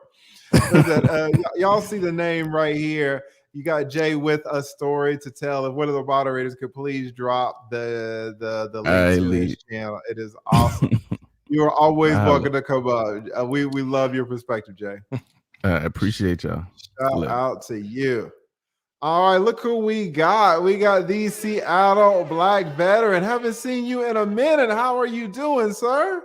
I'm doing fine. The lead attorney. ¿Cómo estás, mi amigos? Muy bien. Muchas gracias. I like the sound. The audio, it seems like it's on point now. You've been met. It looks like you got it all figured out. Yes. Look, he's got the sound effects. That is what's up. I love it. Well, lead, let me jump on this real quick, and I'm going to tell you what's been going on with me. I think this is like how Donald Trump does a lot of people who misrepresent his character. He knows he's not going to win. His position is to go in there and put some stress on him, financially, mentally, and physically. So with Tasha K dealing with this, bless her beautiful heart, she's digging her hole, but she's going to find out because, look, we're still dealing with the R. Kelly thing with the feds on her back, right? And now she got more monkeys on her back dealing with this. So Cardi B, she's not stressing this. Cardi B, you know, she, like you say, and I concur with you 100. Cardi B probably take a little bit of L's, but the big thing is Cardi B doing her job, and she's going to the awards. She's clocking more money while Tasha K is losing more money, right? So Tasha K is learning she can't be that Wendy Williams on crack or steroids. She got a slow roll because if she's got this attorney fighting for her, oh boy, I pray for her because she should have dropped him a long time ago and got with another legal attorney, a legal defense as far as what this judge is, how he's reacting to this attorney. So like your other brother just said, she gonna be sitting here with about net worth of 50,000 in a minute if she keep it up. So I think that like you say, she's rushing, her and her counsel sitting there studying hard for this test, and all of a sudden Cardi B and them push it back, right? Yeah. So it's continuous stress on her. It's just nothing but stress. And so what do they do with young brothers like let's say, for example, like Suge Knight? We tired of your crap. We're gonna stress you. And what we're gonna do is take your money, and we're going to mentally and physically stress you when we take your money. Now, the sad thing is she's used to living that life of having that wine and doing this and talking that. It's going to look pretty tough for her. And then from what I understand, her husband ain't on point either. So she's getting it at all angles. So she's got to pump her brakes and back up and start assessing, you know, is talking this smack on YouTube really worth me losing all my money and my livelihood? So she's going to have to learn. And it's really, really interesting. I say this real quickly, attorney, is that all of our young blacks, whether they're athletes, entertainers, or musicians, they're young, and when they get rushed with this money, they start getting out of they start jumping in other lanes that they're not used to, and they're not prepared for. We'll take it from the brother who got bamboozled about a young lady who's getting $200,000 a month for him. We'll talk about R. Kelly, who's an entertainer, and then we'll talk about who else. And this thing that's going on with these concerts, these live people, now it's $1 billion+ that they're getting sued for. So she's going to learn, and she's going to learn the hard way. Just because you got a little bit of cash and some followers don't mean you cannot lose that in a heartbeat. And to me, I've heard of her before, but when she started talking that madness about you to me, that was totally off point. I lost respect for that. I lost respect. I mean, if you're going to get upset with the lead attorney about something, be on point about it. Don't be start talking about some stuff that is way out of your lane, out of your zone. And when you start doing that, you know, that's kind of like when Kwame came at Stephen A. And Stephen A. tried to respond to him on live and try to put up a whole reel about his bloopers and all that. You could do that with Michael Jordan. You can do that with Magic. You can find everything wrong with him. But if you're not going to stay on point and then you're going to go jump into another direction, that means that your case was weak from the get-go. So when she came back at you, to me shut me down with her. But then with all this other stuff that's going on with her financially, they're going to hurt her financially. And that's where it's going to have to happen, because people don't understand until their pocketbooks get hit. So, and That's that's true. pretty And sad. this judge is telling her to settle. So you are exactly right. You are So exactly right. I'll Go let ahead. you go with this, lead attorney. I did Mhm. join your Patreon. I'm on there. I just Thank you keep so missing much. you. I'm on the Yes. $25. I'm trying to move it up. I did go Thank ahead. you. I dropped it about $2 or $3 grand, getting my sound together. It's nice too. I love it. I love it. I love when we invest in our channels. You are doing so great, Seattle Black veteran. And so, real quick, with all my veterans, I'm still representing. I apologize, I haven't been up. I am now 100% a disabled Black veteran of the military. And what that means is, for anybody who's 100%, starting next year, the first of next year, your 100% will net you $40,000 a year tax free. All right. So I'm going to talk to people about how it took me from 10 to 0 to 100. And I want to talk to people about everything this veteran will be getting the channel up after Thanksgiving, though. And much respect and props to you, lead attorney, for putting all this young brothers up and young sisters up on game. My main thing is to really address our Black veterans, because Black veterans are not going for what's rightly theirs. And that's a lot of it. So real quick, lead attorney, I'll let you go. So being 100% in Seattle, you get tax-free on your property. You no money down on getting the property. You get free lights and tax, right? Access to parks. You're getting over about $40,000 a year, and you get free medical and free medication. So we'll be rapping about that. We'll rap a little bit about claims, but lead attorney, God bless you, brother. Keep it up. I will see you on the Patreon, and I'm trying to get into the chat group on there, but I'm still navigating my way through it. I've been starting with you since the beginning of this month, sir, and I appreciate Awesome. you. Thank you so much. Really appreciate it. If one God of the moderators could please drop the link to his channel. Really appreciate it. Oh, there went your light. There's always something with you. No, just these. Shout out to the Seattle Black veteran. All right. Thank you so much. We got Shannon in the house. Big Shannon Ross. Shout out to Shannon. Really excellent, a great content creator himself. Then we got Nathan. Also, shout out to Nathan Daly. Guys, listen, I am doing a collab on Monday with this brother. He is so strong. He is so strong. And we're going to talk about it. We are talking about the case, the Ahmaud Arbery case. That is going, I think it's already, they're going to be closing statements, I believe, on Monday, and I haven't had a chance to cover it yet. So I am covering it, and I'm going to cover it with Nathan Daly, who is an excellent content creator, also a former Atlanta police officer. So he has a lot, and he's down here in Atlanta too, where the case is. So I've got my perspective on what's going on. He has his perspective of what's going on, especially because this whole thing started out supposedly as a citizen's arrest, right? So who better to talk to about citizen's arrest than an attorney and a police officer? So we are going to have a great show. Please tune in to that. That'll probably be 2:30 Eastern on Monday. I'm very excited about that because this is the first time that I'm talking about this case. So much stuff has been brought up, and it looks like that case is it's closing up. So this is an excellent time to discuss it. All right. And last but not least, we have the beautiful Sydney Chase. How are you doing, Sydney? Hey, Lady Turner, can you hear me okay? Yes, ma'am. Hear you great. Do you have a YouTube channel? I do. It's called the Indigo Room.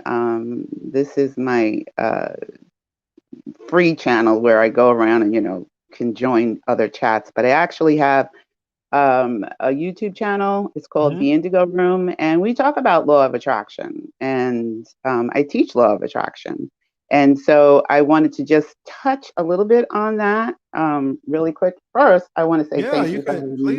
Please do that. I should have Shannon up here. Y'all can give me a seminar on the law of attraction. Yeah. So I'm sorry I cut you off. I didn't mean to cut you off. That's okay. Thank you so much for allowing me to come up on your platform. I found you earlier in this year. I've been following you ever since. You give so much great content. I'm not a part of your Patreon yet. I'm going to be subscribing, but I just wanted to say, first of all, thank you, and I enjoy your show. I did see when Tasha K came for you. She did.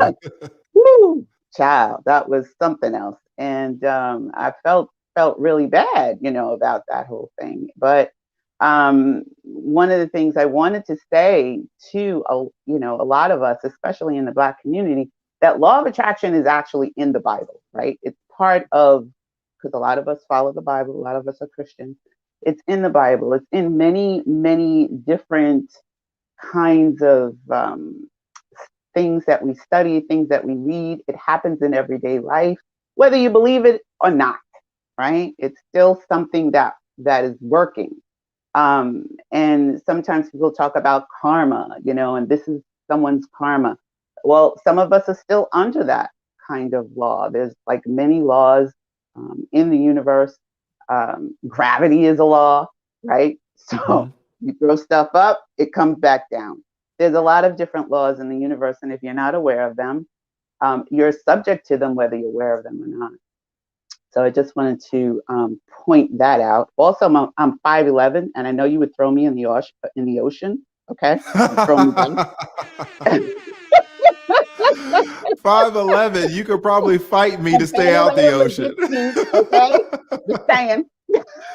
5'11", you could probably fight me. Listen, a lot of brothers though, like it. They love Utah drinks of water, man. Like 5'9", 5'10", 5'11", 6 foot. Boy, they love you, women. Boy, they absolutely love you. So I have a lot of smaller brothers that like to climb trees, they say. So anyway, I'm just going to leave that there.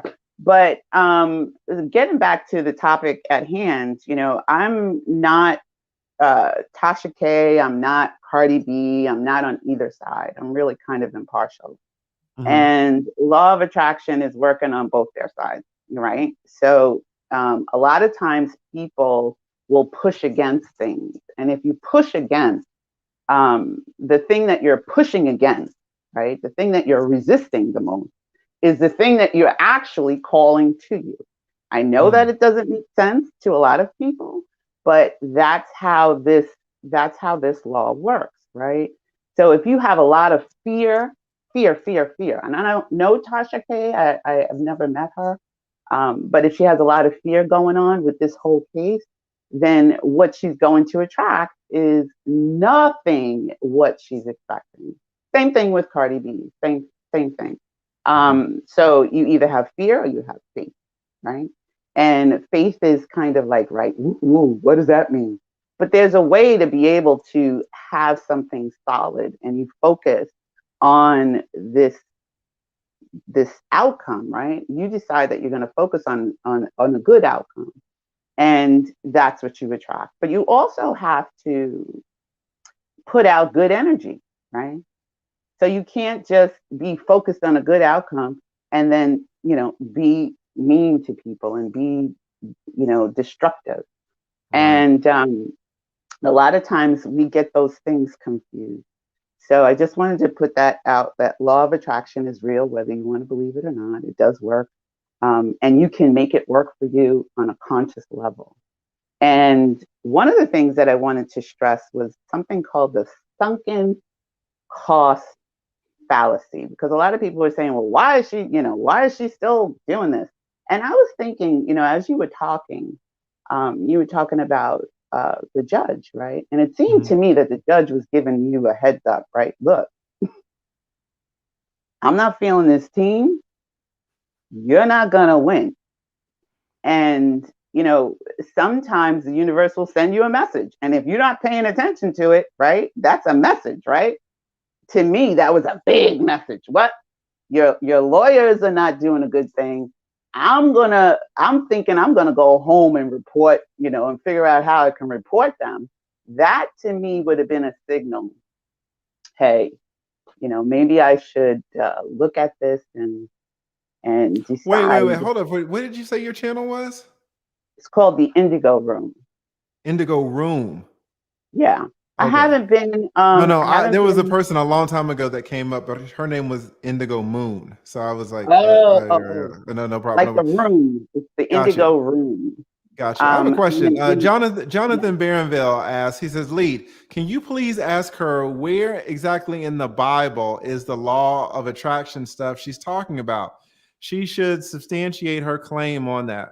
Where in the Bible does it talk about the law of attraction? Oh, holy moly. There's a lot of different, a lot of times people take the Bible as literal, right? So Okay, here we go. See, Jonathan, you Right. see what you're making me? I'm gonna do it since you're the sponsor of the damn stream. But here we go. Are you? This is for you. I wouldn't, there's so much, right? There's so much to be able to suss out, right? We could be here all night talking about that. But there are many scriptures in the Bible where it is allegory. And what allegory is, right? You know, you look at a lot of different scriptures in the Bible and we take them as factual. But if we look at how they spoke during those ancient times, they were talking in allegory. And when you talk in allegory, a lot of times that means you're picturing things, right? And their language and our language today is a little bit different. So when you study and you look at the Bible dictionary and you look at the text and you read it like I've read the Bible, I can't even tell you how many times. And every time I read it, I get something different. I understand it differently. So there are scriptures. I don't want to take up a whole lot of time to go into which scriptures right now because, you know, we'll be here all night. And you can look in your Bible dictionaries. You can look in the back of your Bibles, and you can look at the back of the Bible, the table of contents, the index. There's dictionaries in a lot of in a lot of Bibles, right? And it will give you the definitions of what some terms mean, depending on which Bible you're using. And there's so many different Bibles, right? Yeah, no, you're right. You're right. I don't know what the hell Jonathan Barronville thinking about. Everybody can interpret it the way they want to, right? There's so many different Bibles. It was written so many different times and interpreted so many different ways. But I don't want to get off on that. I just wanted to say that the sunken cost fallacy is a real thing. That is real, but that I don't see how that has anything to do with law of attraction. I'm not even talking about that. I'm talking about the Tasha K case, right?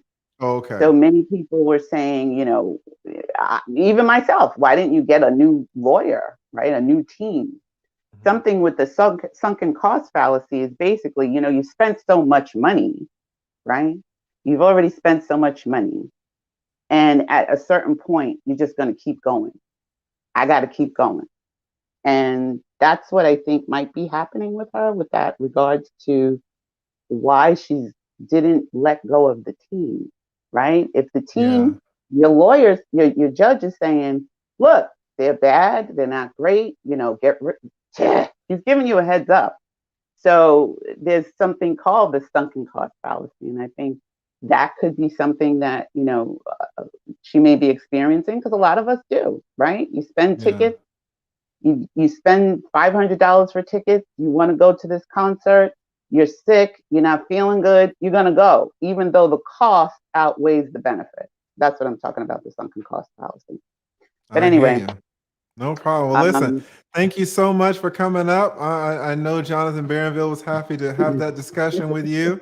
Love to have the 5'11" sisters, 6 foot sisters come in the house. When you put on heels, how tall are you? I am over 6 feet when I wear heels, and I have a lot of heels.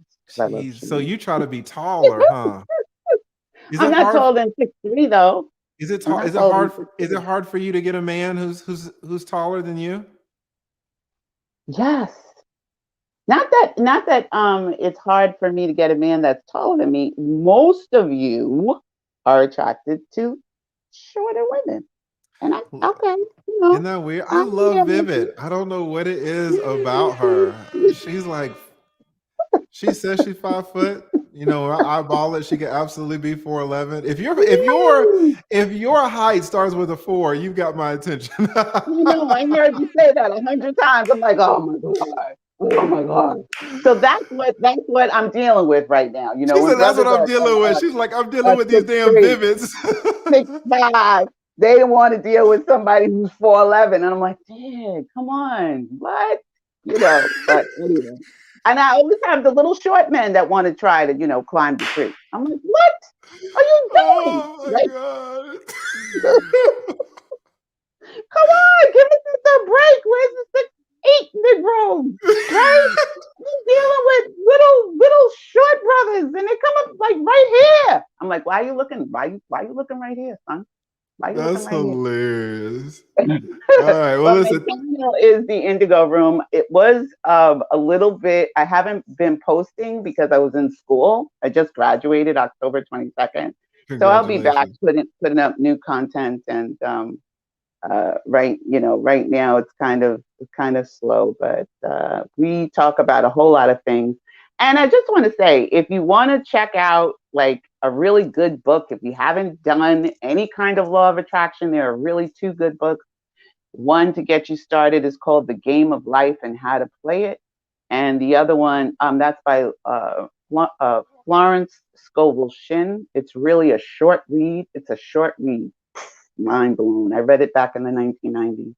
And another good book is called The Resurrection by Neville Goddard. And that's it. That's all I have to say. I want to thank you for having me on the show. No That's it. problem. Thank you for coming up. You absolutely can come up anytime. All right. Thank you so much, the Have a great Indigo night. Room. Really appreciate Bye, it. chat. All right. Listen, guys, thank you so much. We did another one.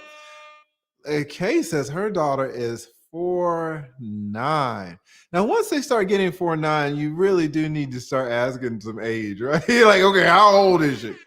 Can I see a birth certificate or something? But so I mean, there has to be a lower limit, right? Oh, I got a daughter. She's 4'2". It's like, okay, come on. So 4'9", actually 4'9" might be my low. That might be the cutoff. So I think I'm gonna say 4'9" is the cutoff. I'm gonna go 4'9" to 5'6", man, and even 5'6", I'm just like, ugh. So if you can give me like a Vivid, like a 4'11", 5 foot, put her in some shout out to Jonathan Barronville, put her in some Gucci flip-flops. That is what's up. Listen, guys, really had a great show. Love you guys so much, man. Y'all make this so nice. Really want to give a shout out to the chat. Y'all make this. Y'all absolutely make this. You make it worth it. So when all of Tasha K's winos come after me tonight, at least I can say we had a great stream. The chat in here is just amazing. Big shout out to Vivid. Respectfully, I do love Vivid. Shout out to all the people with the super chat. Shout out to Raven. Raven as well. I think Raven might be 4'9", so she might be absolutely at the cutoff, right? Shout out to Bed Star Brooklyn says, great lesson, Lee. Loved it. Loved the chat too. Yes, guys, I really do think we have the best chat on YouTube. I absolutely think we do. We really, really do. I would put y'all up against anybody. Absolutely anybody. So big shout out to the chat. Big shout out to everybody in the stream. Shout out to my number 2 in the command, the Steel Curtain. Shout out to number 1 in command, the Gail Lockett. Big salute to all the people who became members, all of the super chats. Big shout out, of course, to Luke Hazley, always holding me up. Grover Reese from the Tip Network, and the sponsor of the stream. Everybody hit a 1 for the sponsor of the stream, the Jonathan Barronville. Absolutely, just like Friendsgiving. Super supportive, instrumental, fundamental, supporting all of our Black YouTubers. Between Jonathan Barronville and Friendsgiving, I think they do the best. Jonathan Barronville is kind of in front of the cameras, and Friendsgiving is kind of behind, but they are absolutely critical to showing Black YouTubers that their value, our content is valued, and we are supported and loved. So thank you again, Jonathan, for supporting yet another live stream. And I think we all had fun on this stream. So a big thank you to you, and everybody thanks you, Jonathan. All right. Really, really thank you so much. You hold me up so much. All right. So a big shout out to everyone. Hey, Dottie girl, great to see you here. And yeah, so we will, y'all check in with me and Nathan on Monday. We're going to be talking about this Aubrey situation, and it's going to be fire. I've never covered it before, so this is going to be a great one. All right. Now, I am not your attorney. I am the lead attorney, and I am here to help you lawyer up. Everybody have a great night.